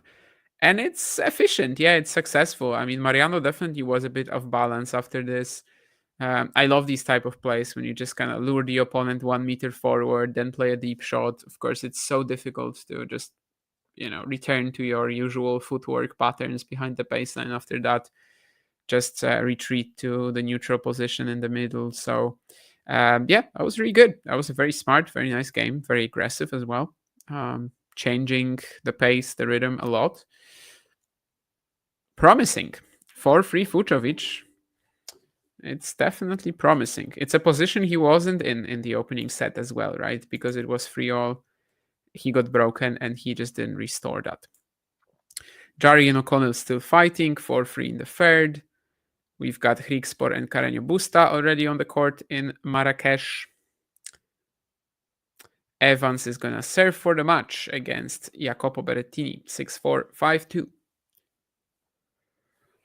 In Menorca, we also have another veteran, Albert Ramos Vignolas, playing Paul Martin Tifon. Unfortunately for, ARV recently announced his retirement, right? But he didn't really specify which tournament. He just said this year, so maybe he's going to play until the end of the season. I don't know. Yeah, we remember Ahmed. We'll see. Now is the game when we'll find out.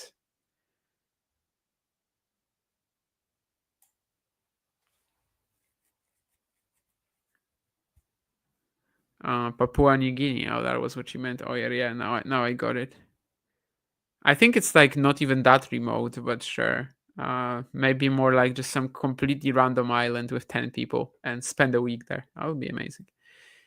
Okay, yeah. I get that, Dave. I used to have a vegetarian girlfriend, and then she started eating meat. But that was not my idea. That was not my intention, okay? Just to be clear, I didn't force her into that. I also don't have anything against vegetarians. I wouldn't really want to be a vegetarian. I mean, it's kind of just tough to get the protein in, I know it's possible technically, but it's just tougher. It's just less convenient, and that's kind of my main issue. I also just like meat and don't care about the environment. Now, I would be a good interview, right? If I was a tennis player, I would give good quips. The net court here for Fucsovics. Wow, okay. I mean, it should have. Okay. I mean, Navone had so much time, and he just plays this very weird drop shot.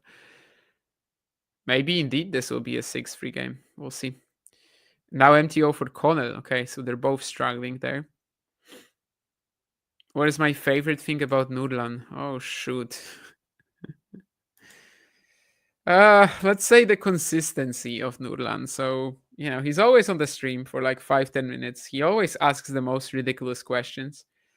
And I don't mind answering ridiculous questions. Kind of like taking them seriously, even though I don't think even Nurlan takes them seriously.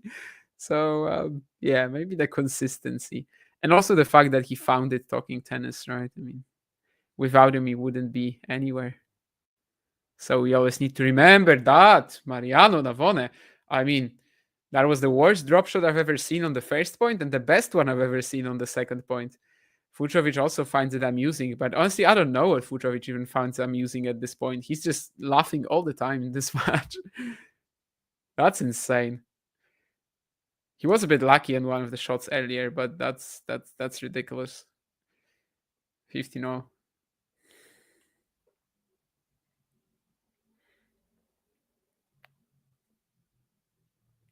I just realized that we've been watching Márton Fucsovics for like an hour and a half, and he hasn't shown his abs yet. What is wrong with him today?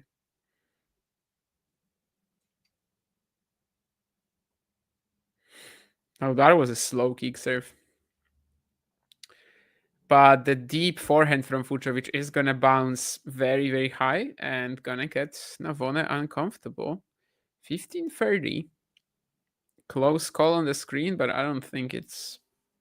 Yeah. Oh, actually, okay. It barely touched the baseline. I thought it was more inside the court. Anyway, 15-30.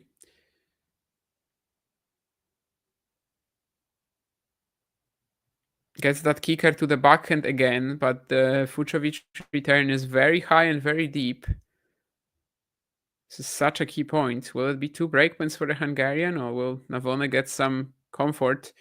Oh my! And this is another net court from Fucsovics, after which Navone has so much time and just doesn't put the ball away. Two like this in this game, and like usually you'd say, pretty lucky. I mean, he won 2 points after net courts, but these aren't net courts he should be winning the point after, right? I mean, especially this one. Okay, on the first one, I guess Navone had so many options, but here there was just one line, there was just one play, backhand and into the open space, and he just doesn't take it. So 2 breakpoints for Fucsovics now. Yes, Ahmed, we remember your 6-3 prediction.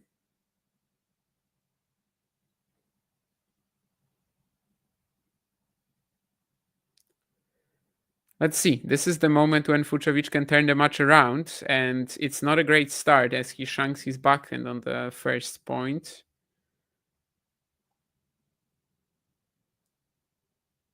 Forced Navone to hit a few shots there, but just a few.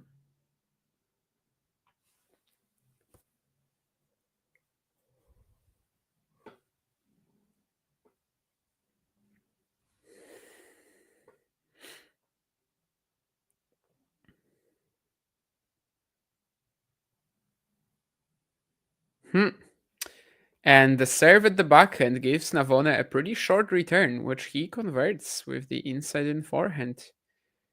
I don't think we've seen many points like this in this match. Navone just blasting a +1 forehand for a winner, right? But it comes on a very, very important point.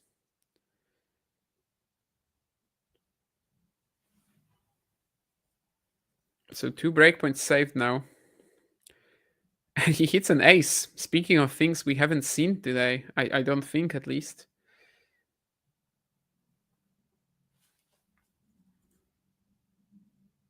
Yeah, I mean, at least according to our stats on the screen, right? On Google, this was the first ace of the match, and I think that might be true.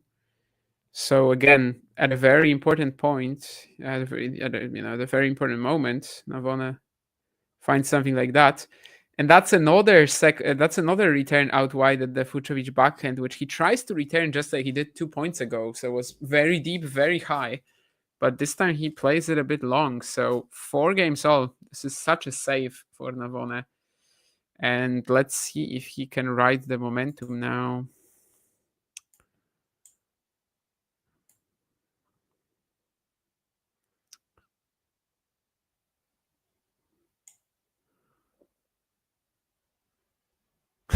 It's a leg day for Márton.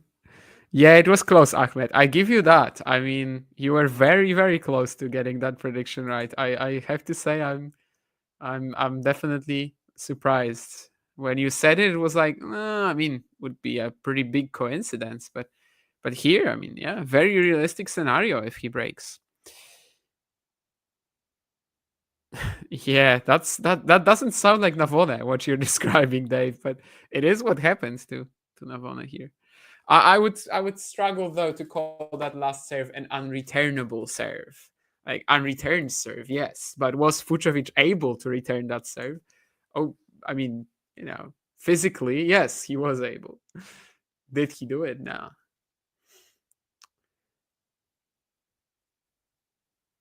That's a point where Navone kinda, well, I mean, just messed himself up.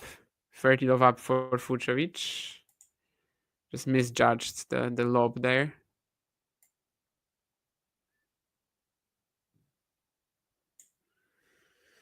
I think every day is abs day for Márton, to be honest, but sure, maybe it is leg day.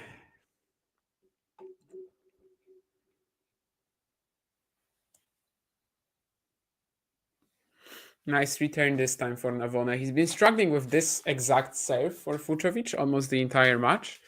So like this slider deep into the forehand corner, but this time finally out of position. He gets some good depth on it. Fucsovics slips as well. This is another deep return, but this one will just start the point, and the next forehand from Navone will end it.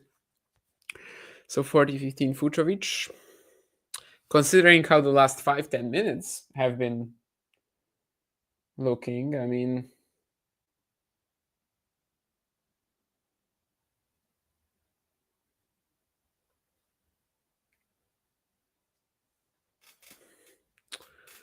that 5-4 lead would still feel pretty relevant, and it would be a big chance to fight for that break in the next game.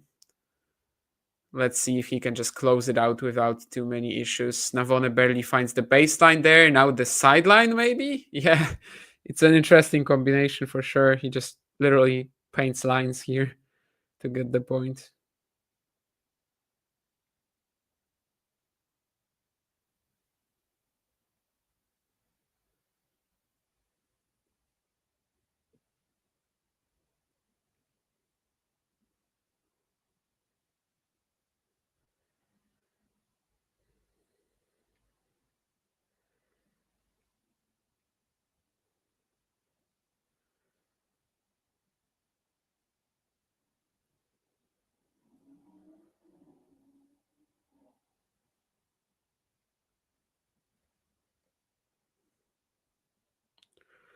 (40-30), Fucsovics with a good +1 forehand combination, so he gets that 5-4 game, and after the change of ends, he's going to be serving. Yeah, he's going to be trying to break for the set.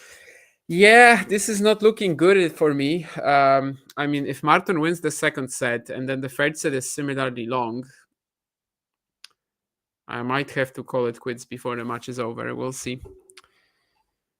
Yeah, I mean, I was expecting this one to start a lot earlier than it eventually did, but we'll find out later.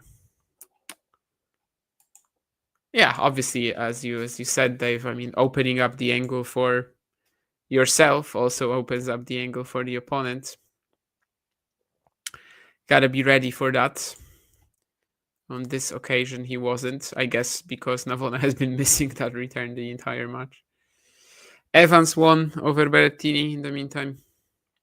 Ramos is 0-5 down against Martin Tifon now. Ouch. Hicksport and Carreño Busta just starting, basically. And we've got Jarry and O'Connell still battling. That has to be a really long match by now, too. Also because of the MTOs for both players, which is like that call an ambulance, but not for me meme. Yeah, 2.5 hours by now. In the second set, of course, Chris was serving for it at 5-3, lost the next 4 games. And then in the third set, there hasn't been a single break point up until now, and it looks like they might go to 5-all. Is this the next opponent for Navone? Let me check, actually. Or Navone or Fucsovics, I should say. Yeah, it is. Okay, so Jarry or O'Connell for Márton or Mariano. Misolic Koboli is the one of the 2 quarterfinals we have already set up in Bucharest. The other is Baez Comesania, and of course later another quarterfinal will come out of the 2 matches of Wawrinka Martinez and Dżumhur Gianu.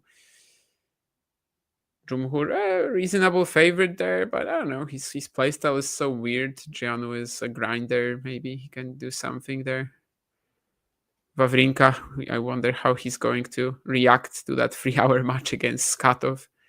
He did get a day of rest though, so without a day of rest, he'd probably be done. But well, speaking of nice angles down the line, that the opponent kind of opens up for you and then is just taking a chance. That was a similar case for Navone here, and he misses that forehand down the line narrowly. So first point goes to Fucsovics, and he's just 3 away from getting us to a deciding set. Well, I guess if Márton wins this reasonably quickly, then maybe I would have enough time for the third. And this is another deep moonball almost backhand return from Fucsovics. He's definitely trying to take them like that now.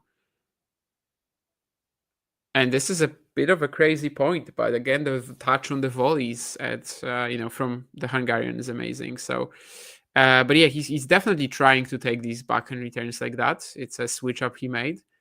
Sometimes it's worked out fine, sometimes not really. When it works, like here, it definitely resets the rally for him, and then he's the one who has just a bit more comfort attacking, I guess. That was a lovely run up to the net again. And, 2 points away. Love 30 on the Navone serve. It's going to be tough for Mariano to avoid going set point down here. And in fact, he will not avoid that at all. It's 3 set points for Fucsovics right away, with another return right on the line from Márton. So he's really turned things around in the last 20 minutes or so. And, well, not going to lie, I mean, he does deserve to make this go free now.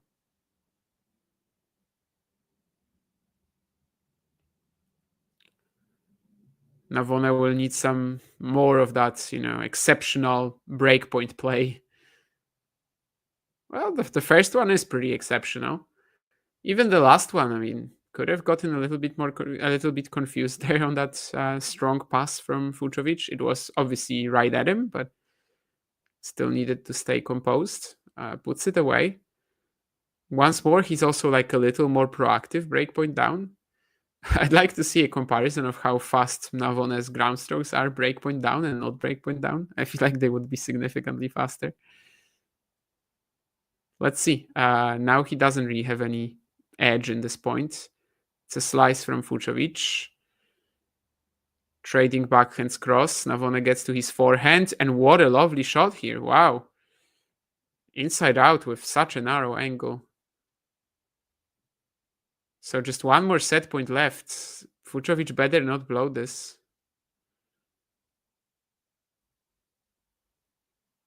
This was right on the line. But again, it's maybe the issue with Fucsovics here, that he allowed Mariano to be too comfortable in that backhand cross-court exchange. And we've seen over the course of this match that when Navone gets to a forehand in a pattern like this, usually he's probably going to win this. It's a deep return from Fucsovics of the backhand side, but he shanks the next one. Oh no.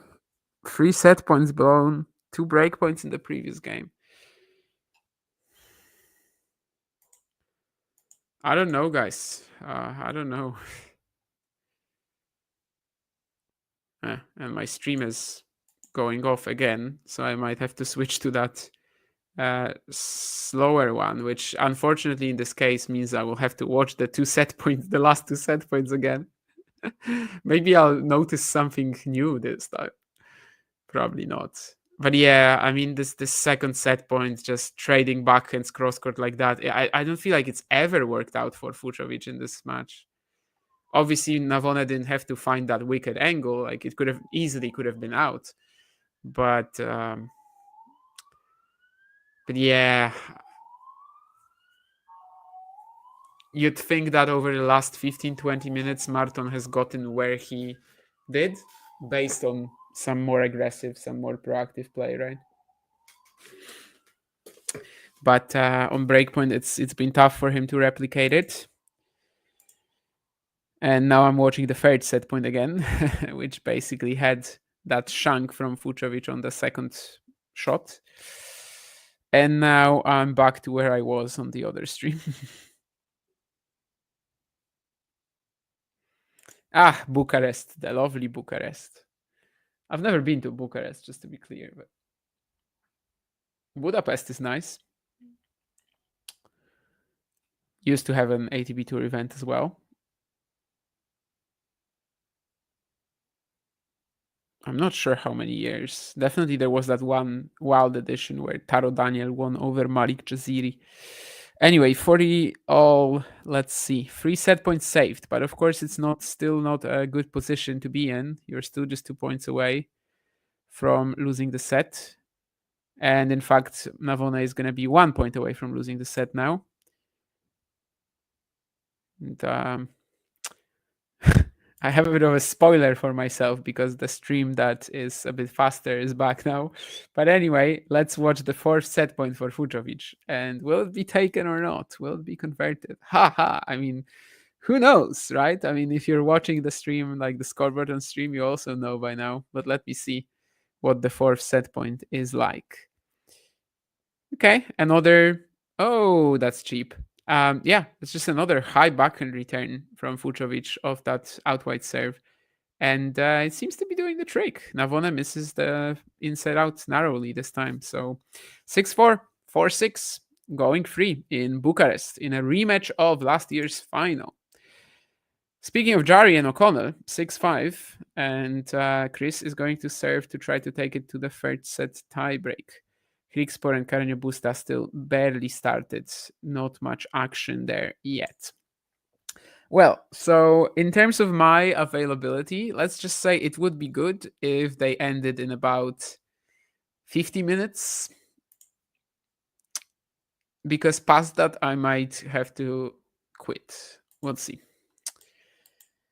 The stats this time were much closer in terms of the winners' unforced errors, especially for Fucsovics, 12 and 11, 9 forehand winners. Less unreturned serves, fewer unreturned serves, I should rather say. Won just 29% of his second serve points, but yeah, ultimately he did produce this beautiful turnaround. Was in every single return game from the middle of the set. Was much more aggressive, was good at the net, just like earlier. And I think maybe started, internalizing a little bit more that he needs to be the more proactive player here if he wants to beat Mariano. Navone.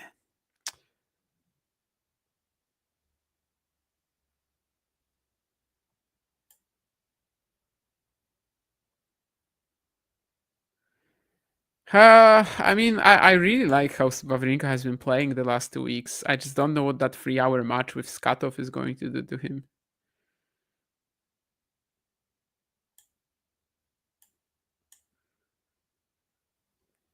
And Lau making a big prediction now. Ahmed staying with the set result. This time a little bit more conventional, but 6-love, okay. Let's see. I mean, he definitely has all the momentum, and he's also starting the third set well. Another class net approach.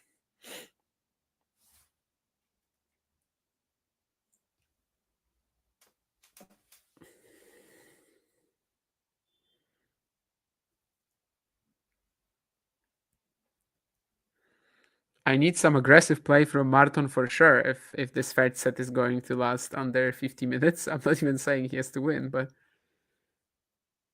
needs to keep the points relatively quick at the very least. And he does. Like, this opening game was probably about 1 minute, 15 seconds, which is rare on clay courts. So thanks for understanding that part of your challenge for today, Márton. Just gonna get myself some water. But it won't take long. Don't worry about that. Oh, actually, it will take a bit longer since I also have to pour it, apparently.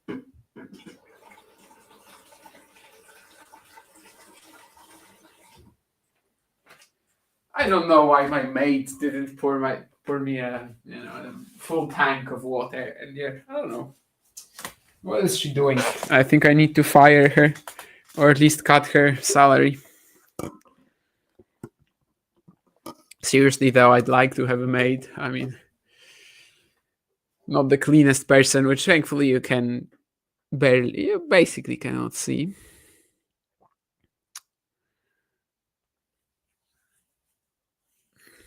Okay, Navone. This is all the momentum is against him here. He really needs a reaction. I just wonder what he can really do. Like, if Márton is playing well, if he's cutting the points short, if he's really mixing up the rhythm as well as he's been, if he's not giving Mariano exactly what he wants, I do wonder what exactly is going to be, the play here for Navone. As good as he is in, like, let's say, extended back and forth cross-court exchanges, Márton is not allowing him to play them. So Is it just going to be about the execution of Fucsovics and how how well he can keep him from the comfortable patterns he enjoys of the ground? Maybe he's kind of forced to rely on Márton, either like starting to get some doubt or just dropping that aggressive level a bit. So far he's playing with all that confidence. The Hungarian, you can see it. He just missed that inside in forehand, but it's definitely the right play. He's not like, can I say this word? Yeah, I can. I mean, whatever. The producer isn't listening. He's not screwing around, is what I wanted to say. Yeah, I guess I could have said kidding. I don't know. The swear word sometimes, it carries more weight. Explains the point more directly.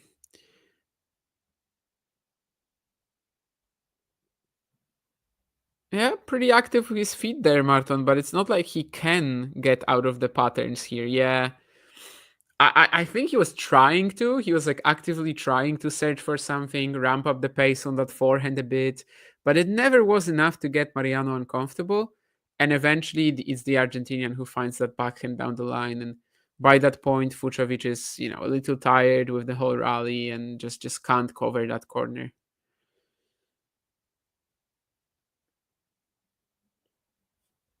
Well, good battle. I mean, we wanted a good battle, and we are getting that. That's for sure.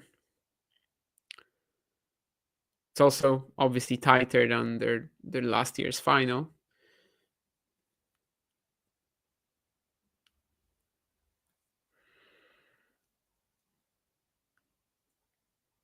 Yeah, good slice here from Fucsovics. At the Navone forehand, they're going to be pretty effective, and that's exactly the shot that Mariano misses. There was a ton of side spin on that too. And again, Fucsovics just like smiling all day. Is it his birthday or something? I don't know. I don't think people smile on their birthday necessarily, at least not 24/7. He's very happy about something today.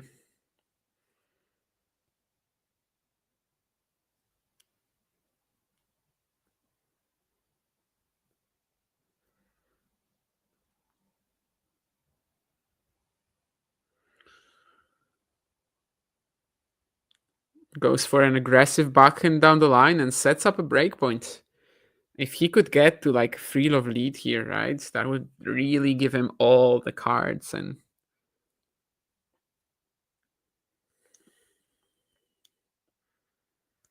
that's gotta be like the main wish for him right now.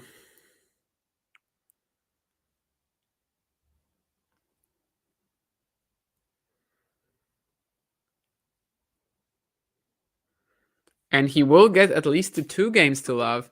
Again, out wide, Fucsovics goes for a higher, loopier backhand return. And this is working out so well. Navone's timing on the forehand side is not that great of these shots. I mean, when it's this high, he can't just like slap it, right? Flatten it out like that. So, or at least it's not that comfortable for him. He's gonna miss it sometimes. He's gonna have some hesitation on it. So this switch up definitely is part of why Fucsovics is now leading, but also I think he's correctly recognizing that he can't be kidding around here, that he really has to take the game to Mariano of the ground, and he is taking that. He is doing that. So 2 games to love in the third set. Let's see if he can also consolidate, and by that point it would really be a big lead.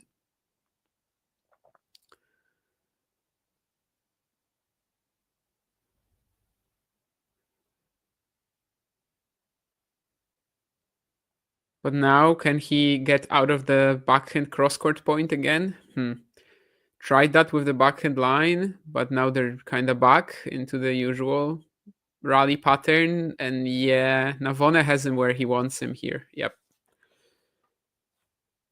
It's again a very, very long exchange. So much of that is just backhand cross-court against backhand cross-court. And like the first short ball really comes from Fucsovics.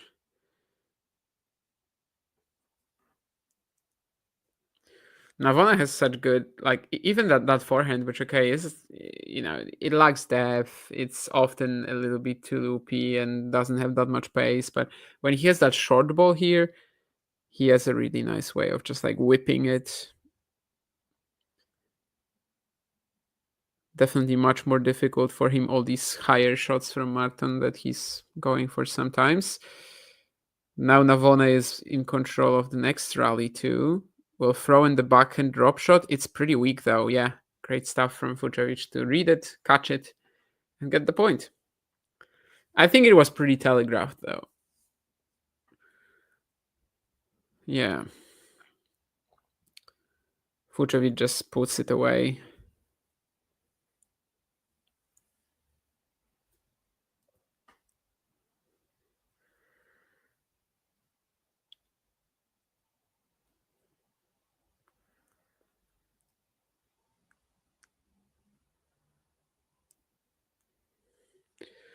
Would love to get that ace down the tee now, but he's going to miss that. It's a good return from Navone. Can he convert? Goes to the net. Should be putting this away, and he is. Yeah, it's all about the return here. Basically, the angle of it already had Fucsovics on the ropes. Everything after that is just basically the follow-up.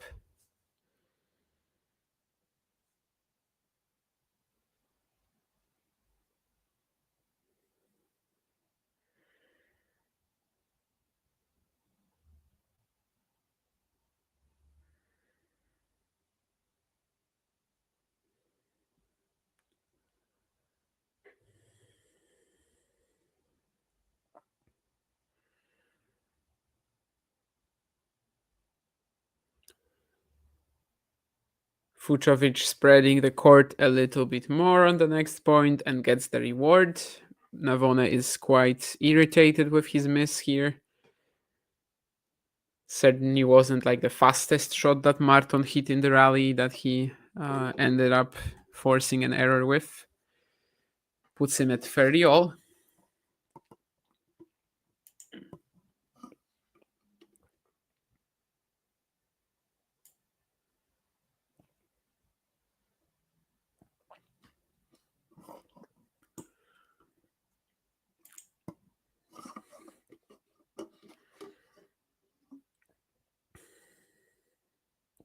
Ooh.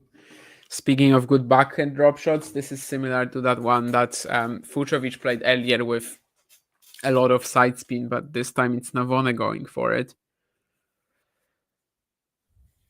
This one is a killer, and it's going to be a breakpoint for Navone, so it's a chance to just hold Márton back and say, no, mate, you're not running away with things quite yet. I think it's definitely quite vital here for Mariano to avoid giving that free love lead to Márton.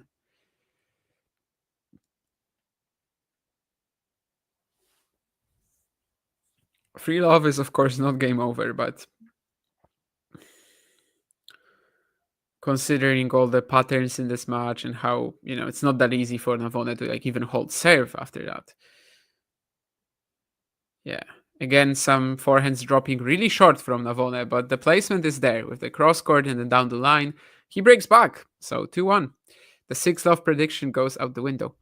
Looking a little low energy in the second half of that set. I mean, the intensity was definitely with Márton, but I do wonder if it's like more, the other player being, giving a bit more rather than Mariano giving a bit less. Third set tiebreak, Jari O'Connell. 4-all in the third set tiebreak. Okay, 5-4 now. That is definitely a fascinating match as well.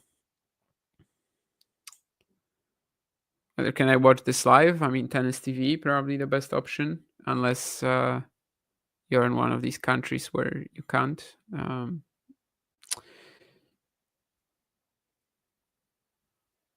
Topspin Navone hits with is very effective as he transitions forward. Another good topspin approach, indeed. Nurlan. Does my forehand lack power? I'm not sure. At the amateur level, it's a weapon. It's my biggest weapon for sure. I think my tennis power as well, like literally pace on my shots, comes way more from timing than arm strength anyway. Just because of my, the way my awful technique is, but I'm definitely more of an early ball striker than Rafa Nadal, Stan Wawrinka type of deal. So I don't think I need to get stronger for my tennis game to be better now. It wouldn't hurt, I don't think, but I don't think I presently have an issue with that. I think my main issue is just not being able to play.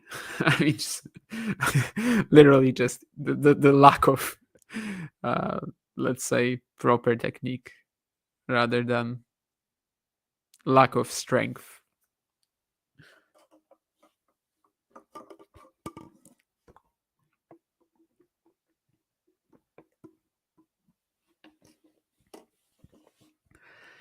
Well, let's see. Navone serving at 1-2. Has the ball on a string in the first point, but can he actually do something with this? Not really. And now it's Fucsovics back up with the inside in. It's a very good example of just extending the point a little. And then when he sees the opportunity to pounce, he's there like a tiger. Probably not many tigers in Hungary besides the zoo in Budapest. I wonder if I was... Did I go to the zoo in Budapest? I don't remember. It was a few years back.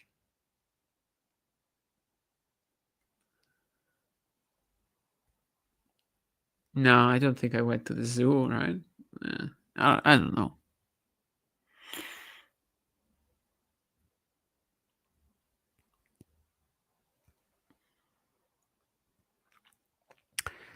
Anyway, another extended point.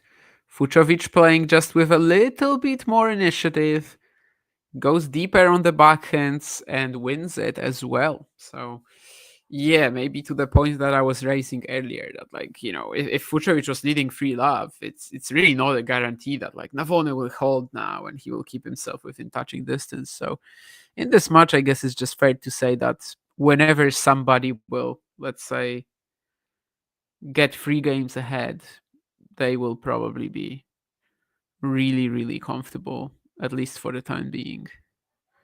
Simply because serves don't seem to matter that much at the moment. Navone maybe had an opportunity to cut it and go to the net there. I definitely think he did. Doesn't take it, and now throws in the forehand drop shot. Fucsovics with the redrop. Navone gets to it in time. Oh, what a crazy point. Yeah, Fucsovics is he has to regain his energy there a bit after this one. Yeah, Navone definitely had at least one moment there where he could have followed it up to the net, just been a little bit more aggressive. Eventually, he plays that forehand drop shot. The redrop from Márton is almost good enough to win the point, even from such a difficult spot. But eventually, it wasn't.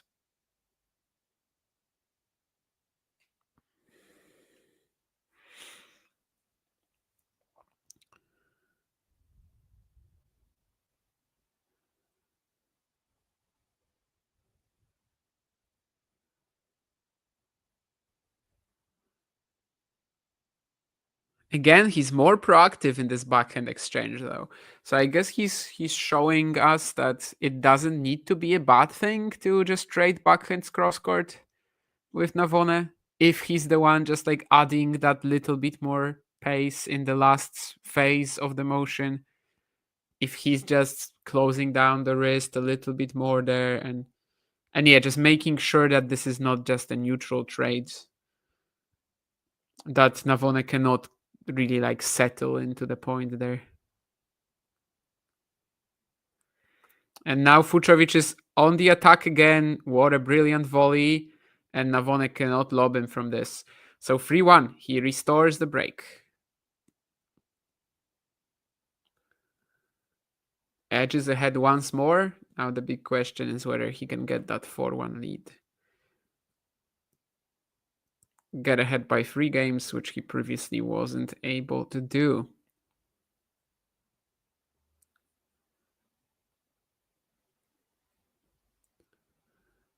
But yeah, great game from Márton for sure. Especially the aggression of the backhand side. Like, that's not really something we've seen from him in this match for the most part. So one could say he finally was able to do that. And yeah, just not trade as passively with Navone.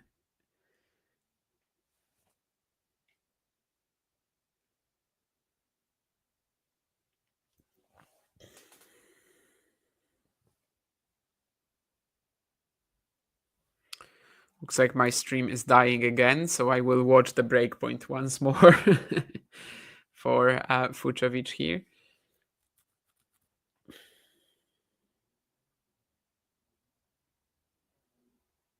Ah, yeah, that was the one with another stunning forehand volley from Márton. Really not much that Navone has been able to do with his passing shots. Maybe some of that is something you can call a weakness here in this match, but most of that is just like that great touch that Fucsovics exhibits almost every time he's venturing to the net. So yeah, 3-1, and obviously Fucsovics to serve. Let's see if he can get a very dominant lead this time.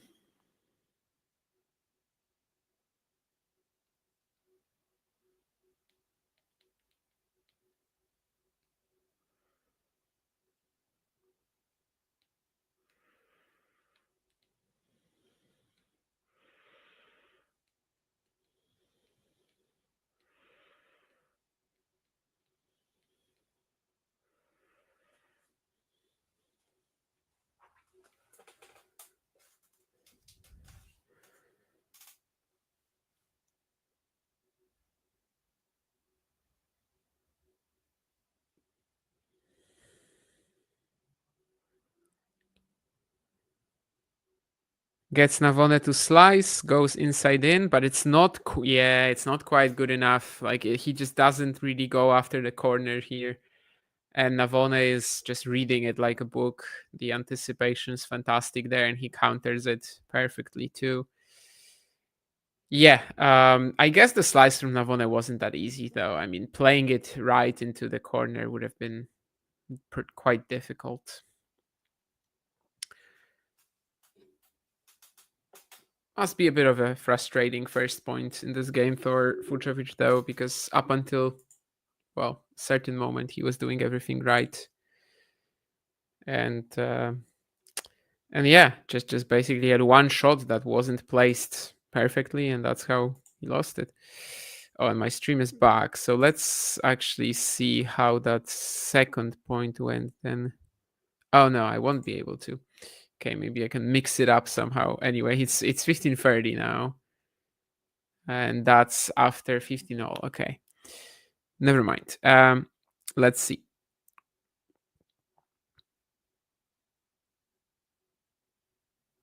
There's a few bad bounces here, but Fucsovics survives.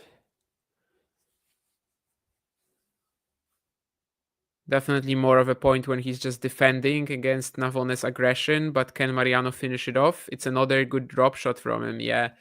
And this one wasn't as perfect as that one like 2 games ago of the backhand side with so much side spin, but it also didn't need to be. I mean, by this point, Fucsovics was so far out of the rally that the point was done anyway.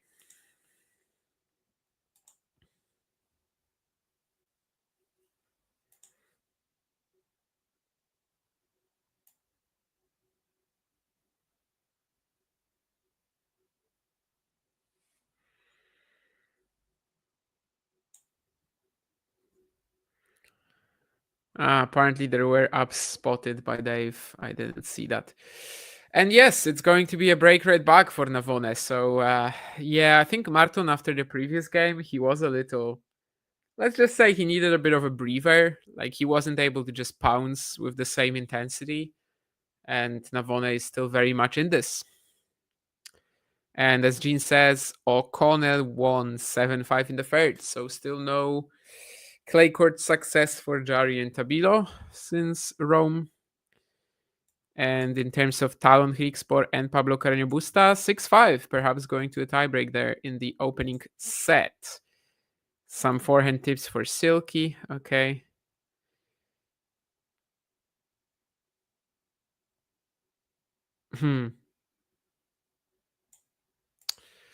That's sad, but good way of trying to work your way around your weaknesses, Jake. So that we have to applaud that.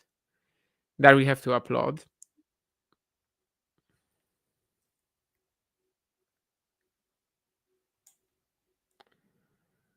The winner of this plays first match tomorrow. Okay. I mean, that's also the winner of O'Connell Jari alongside them, right? So that's not bad. I mean, they will have the same sort of similar, let's say, time to regroup. Although it's a little unusual that they'll be playing first. For sure.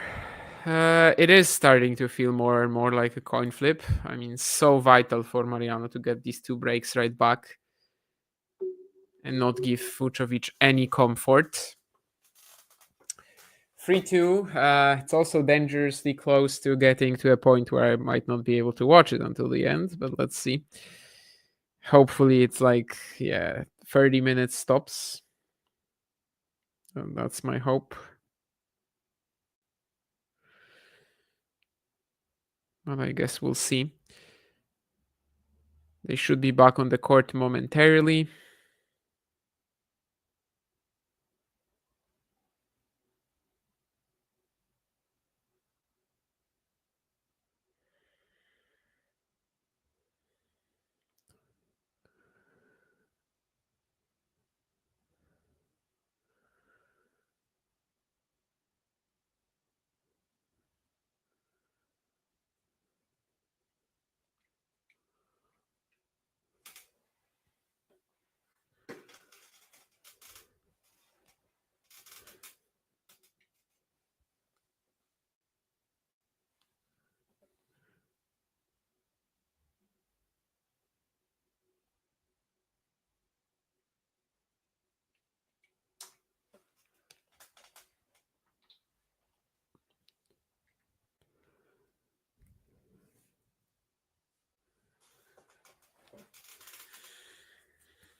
And let's see. Ooh, Navone plays the point perfectly and then goes to the net and yeah, gets this passing shot from Fucsovics, like pretty much directly at him, but with not much pace. Tries to get it off the backhand side and just dumps it into the net. Let's see if this is a costly error or not. Well, 15, certainly not gonna make his life easier. Has he even held in this set? Not really, right? Yeah, the only 2 games he has are breaks of the Fucsovics delivery.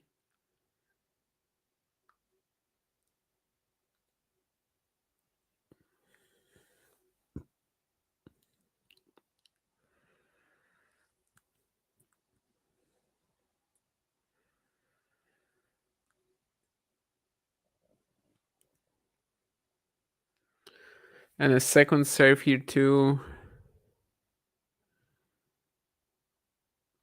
This time Fucsovics with a more casual backhand return. No loop anymore, but of course of the second serve, I guess he just doesn't feel like he needs to go for that. A bit of a short ball, yeah. Can Fucsovics advance into the court? I think he should be able to. And yeah, the narrow angle, the narrow corridor down the line for Navone is a little too narrow. So it's love 30. Some big reactions from Márton in regards to his box as well. I think he is, confidently the more tired player. But if he can keep the points nice and aggressive like this, that might not be the biggest deal.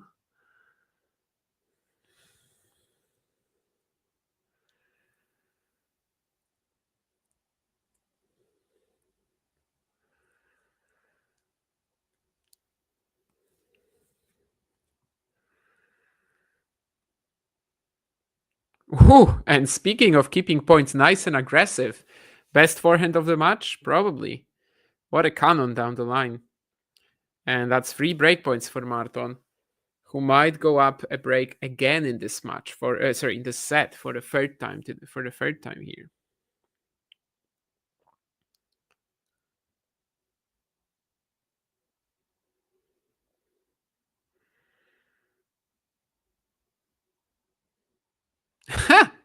And another insane forehand winner, this time inside in. What a game for Fucsovics. And I was just talking about keeping the points short. I mean, that's a way of doing that, 100%. Navone looks very just like, yeah, what am I supposed to do?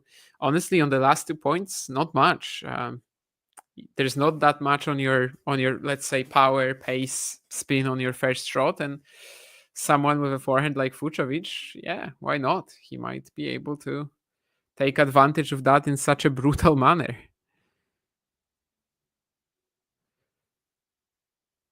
Matthew, yes, the UTS that's happening is a clay event in France. If it wasn't a clay event, I don't think most of the players would be willing to compete this week, since, of course, they need some rhythm as well.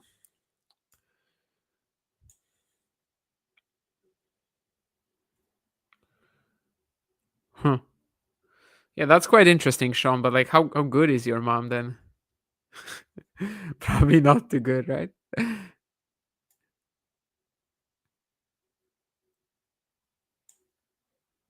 Get it over technique. Okay.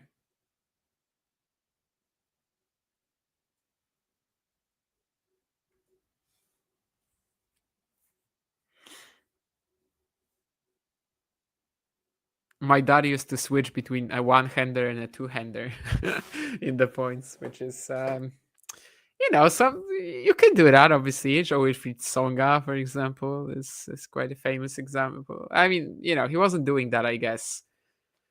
Let's say, how many times did he hit like a one-hander during a match? 3 times, maybe. Let's say on average.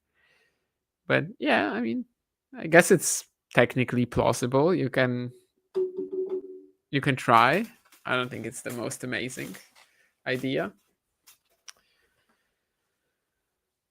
15:30 here.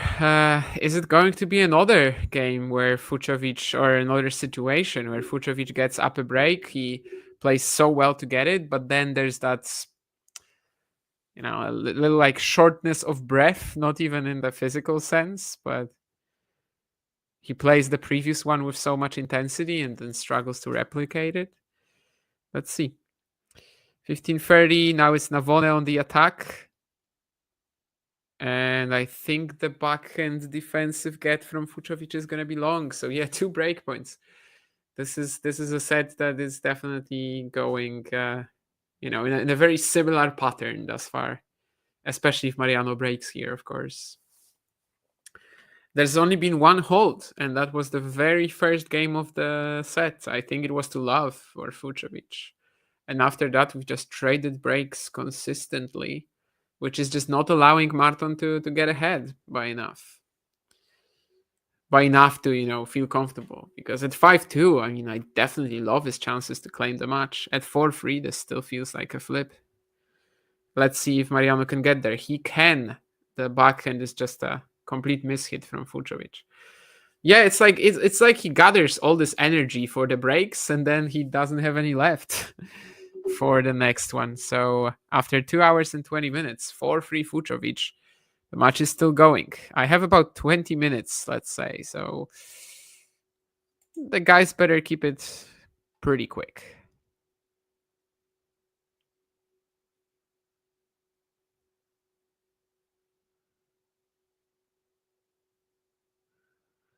Export won the first set tiebreak, says Jean, 7-1 against Carreño Busta.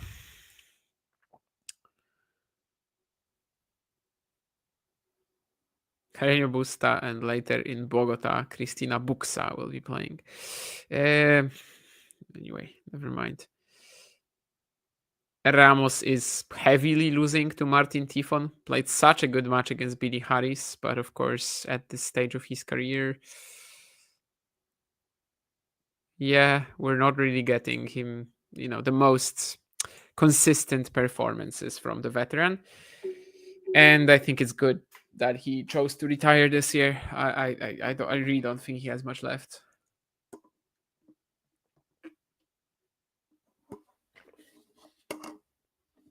But it was very cool to see him turn that much around against BD.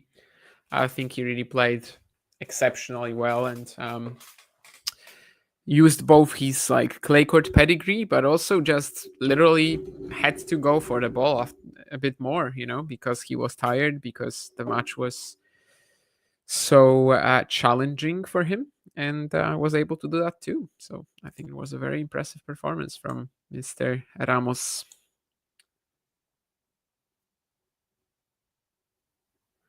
Jimmy Arias was the first to play with a modern topspin forehand. That's interesting. He, of course, was amazing at an early age. I know that, but I don't think I ever watched him play.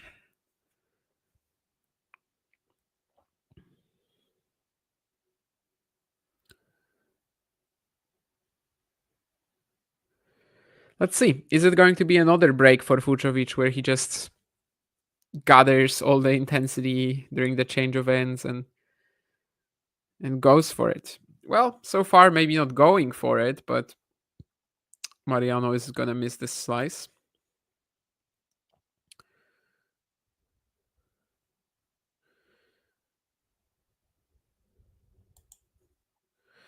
Jimmy's dad taught him that forehand. That's quite interesting too. How did he come up with it? Was it just like an invention? He basically thought, oh, what about if we try hitting it like this? What happens then? And then he was like, that's good. Sometimes things come to you like that. You guys probably don't know too much about the sport of ski jumping, but there was basically this Swedish guy who completely revolutionized the sport. Like currently there's that V technique, right? So like the jumpers are jumping with their skis in a V, whereas previously they were just like going like that, like just horizontally, So yeah, basically one guy shows up, wins the World Cup, and then never is good again because everybody just adopts his technique. Jan Buckleff from Sweden. I guess a lot of that was also in high jump, right? The different techniques, the scissors back in the day, and then of course eventually the flop from Dick Fosbury, I think. And now we don't imagine anyone performing high jumps with anything else.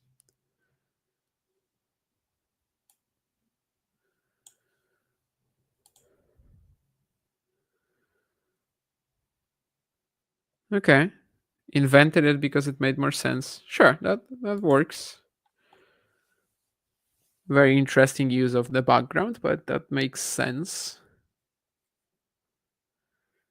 Well, this is a bit of a weaker game from Navone. This isn't one where Fucsovics is just like hitting obscene winners, just like the previous break. But we might get the 7th break of serve in a row.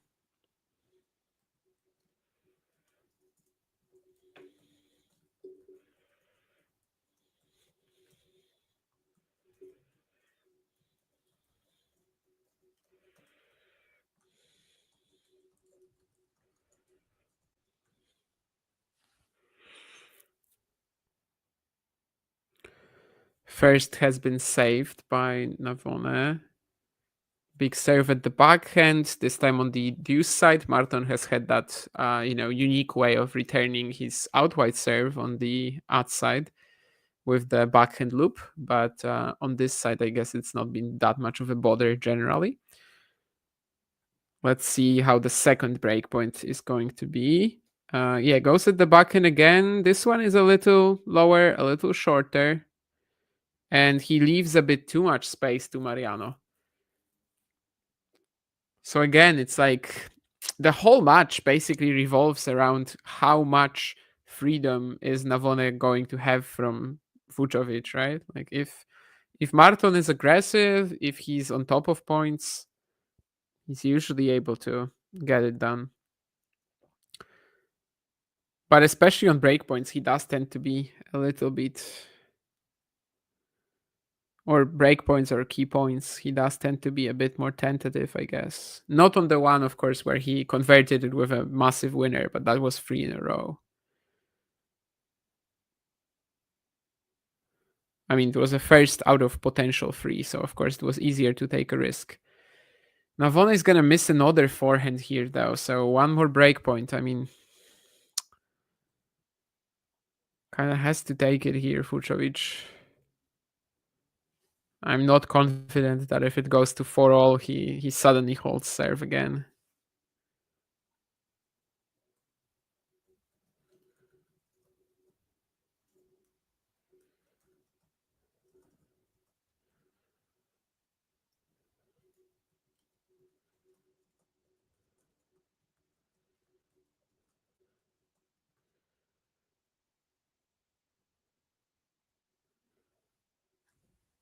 Oh, that's an amazing moment for my stream to die again.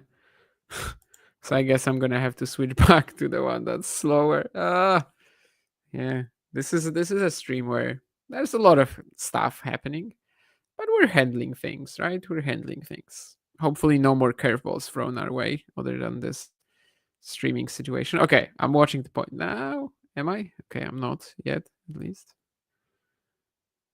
Okay.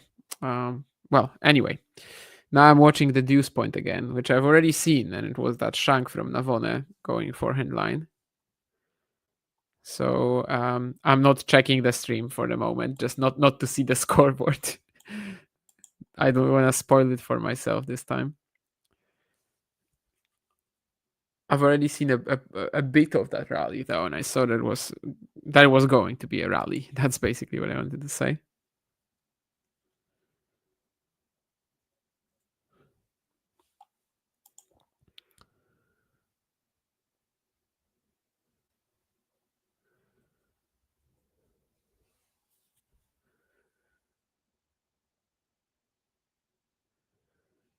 Okay, so he tried to run around the return with his forehand, and this time not like play it aggressively, but more just loop it in.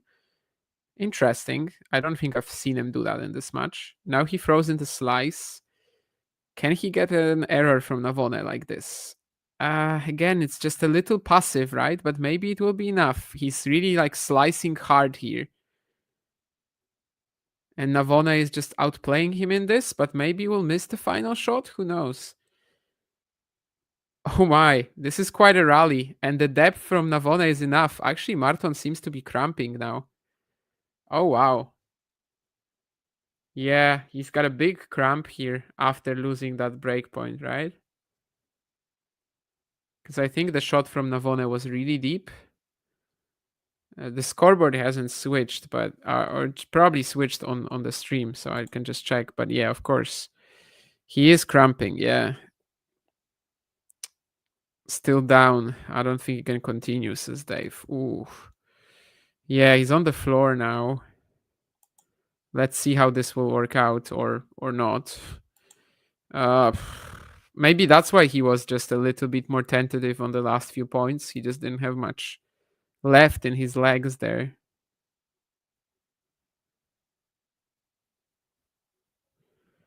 I'm gonna watch a replay now of his footwork in this rally, and yeah, after the last shot, he's just done. Even the last shot was played without bending the knees whatsoever. So yeah, now the big question is like, what's going to happen with Márton here? The physio is out. This really isn't good for me in regards to the timing. But let's see, maybe I can stay until the end. The supervisor and the physio are on the court, and they're talking to Márton now.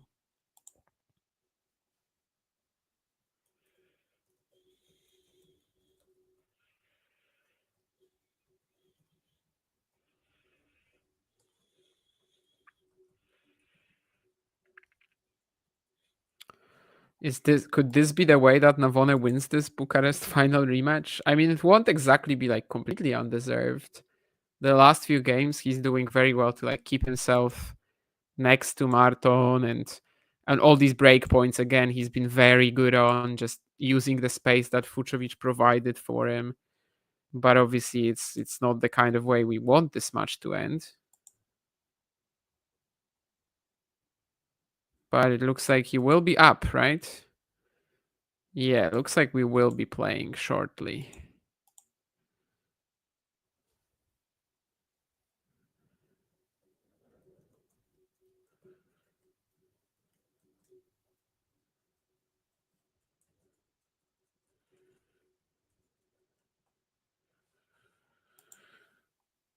Yeah, this is a bit of a crazy encounter for sure. Lots of stories in this Bucharest final rematch.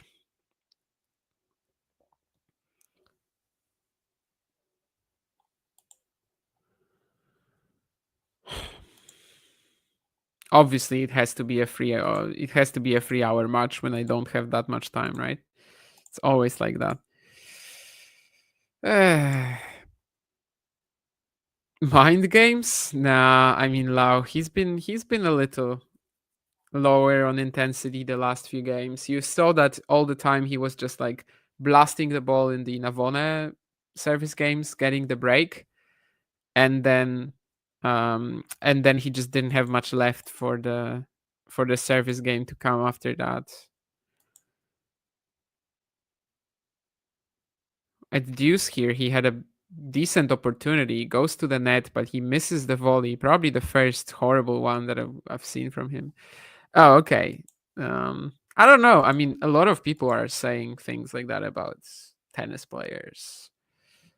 Fran Jones collapsed on the court recently, and there's a big discussion about whether she did it on purpose or not.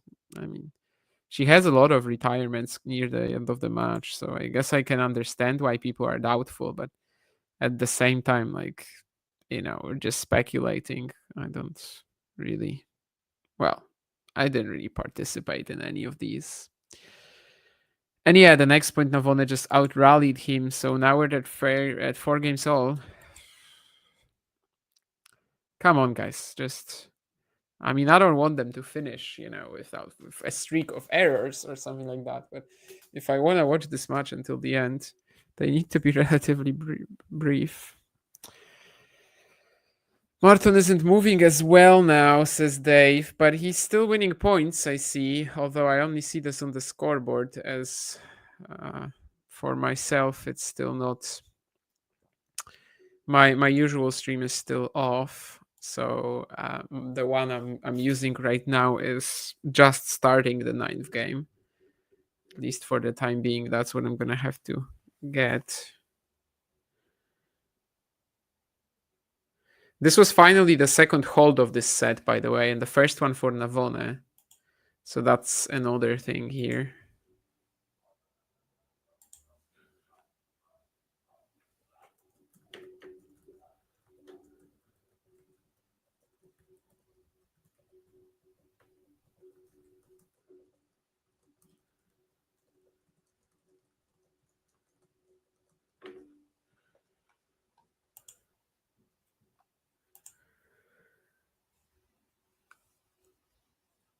We said earlier that Fucsovics will definitely be hoping to keep things, nice, aggressive, quick, clean here. That is basically, of course, even more true at the moment, considering the cramping recently.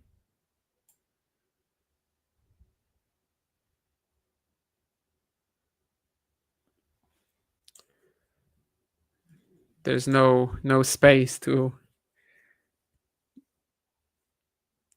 kid around now. Now he has to be in business mode. Looks like he is. Yeah, with some big forehands here, going 40 love up. Considering the cramps, that's a good effort.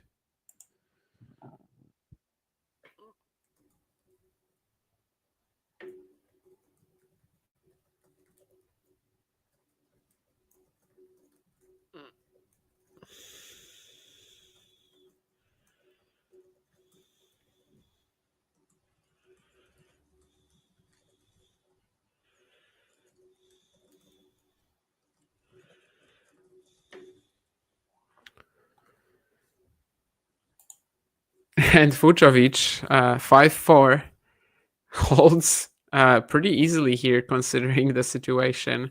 The physio is out, but it's probably just going to be for the changeover, I'm assuming. I doubt it will be a medical timeout, but we'll see. He's tending to his right thigh, which is the one that was cramping earlier. So yeah, quite massive for Márton to win this game. And now potentially get a chance to strike back after sitting down, after some, little bit of treatment from the physio. This really could be a moment when he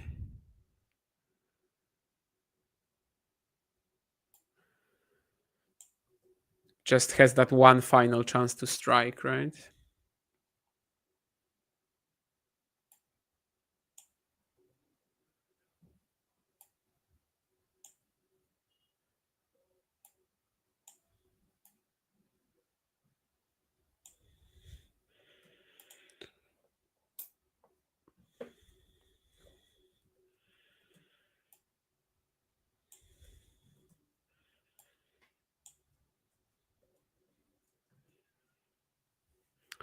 All right. And the first point of the 10th game is Fucsovics just rushing the net and getting a great volley in. I mean, this has been also one of the themes of this match. Let's see if this is what takes him over the line. Just 3 points away now. And yeah, I mean, just playing a bit more freely now because of the issues. Maybe he can get this done. It's another backhand loop return. It's a big forehand inside in. Goes to the net here. He's a little slow there, but the volley is perfect. I mean, here the timing wasn't even good. Wow.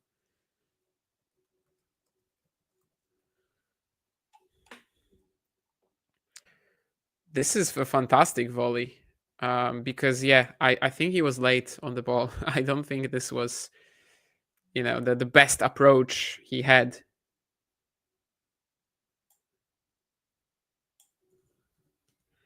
So just 2 points away now, and Mariano, as a player who doesn't really have that big serve +1 to rely on, is gonna struggle to get out of this low 30.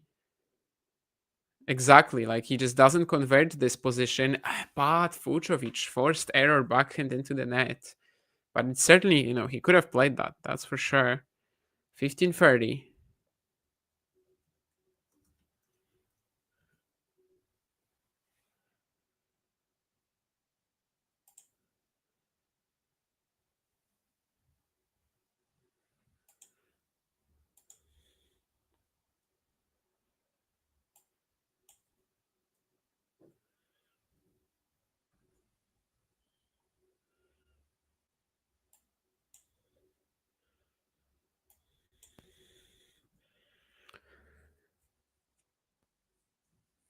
And once more, we have Márton advancing into the court. It's a great forehand inside in. He should be smashing this for a winner. I mean, there's no way of missing that. Yeah, it's too much points.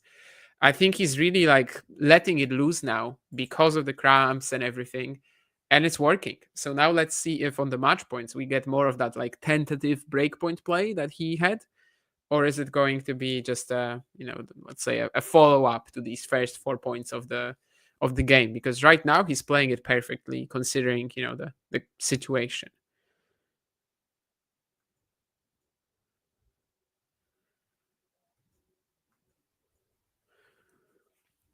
Second serve from Navone. I don't think he's double faulted too much in this one. Oh, and I kind of called it, right? I mean, yeah, he does double fault, so he doesn't even ask the question of Fucsovics.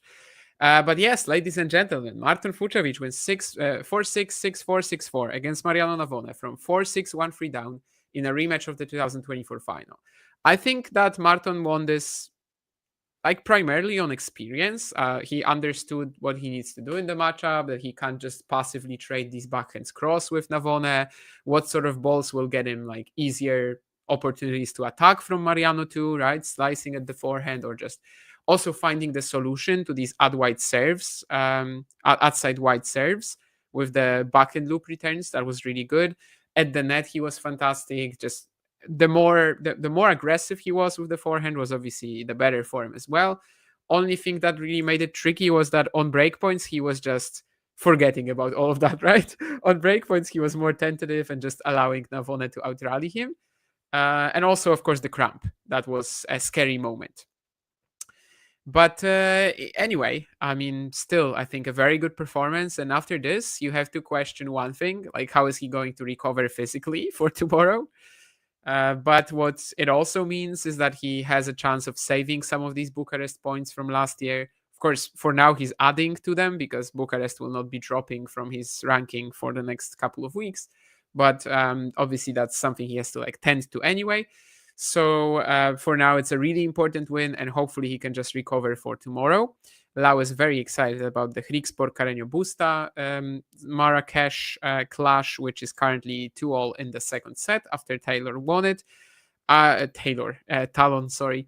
I did, of course, jinx it, yes, as Jean said. What else we had? O'Connell also had a physical match today. I didn't watch it, but, you know, he wasn't cramping. He didn't get like this full body cramp.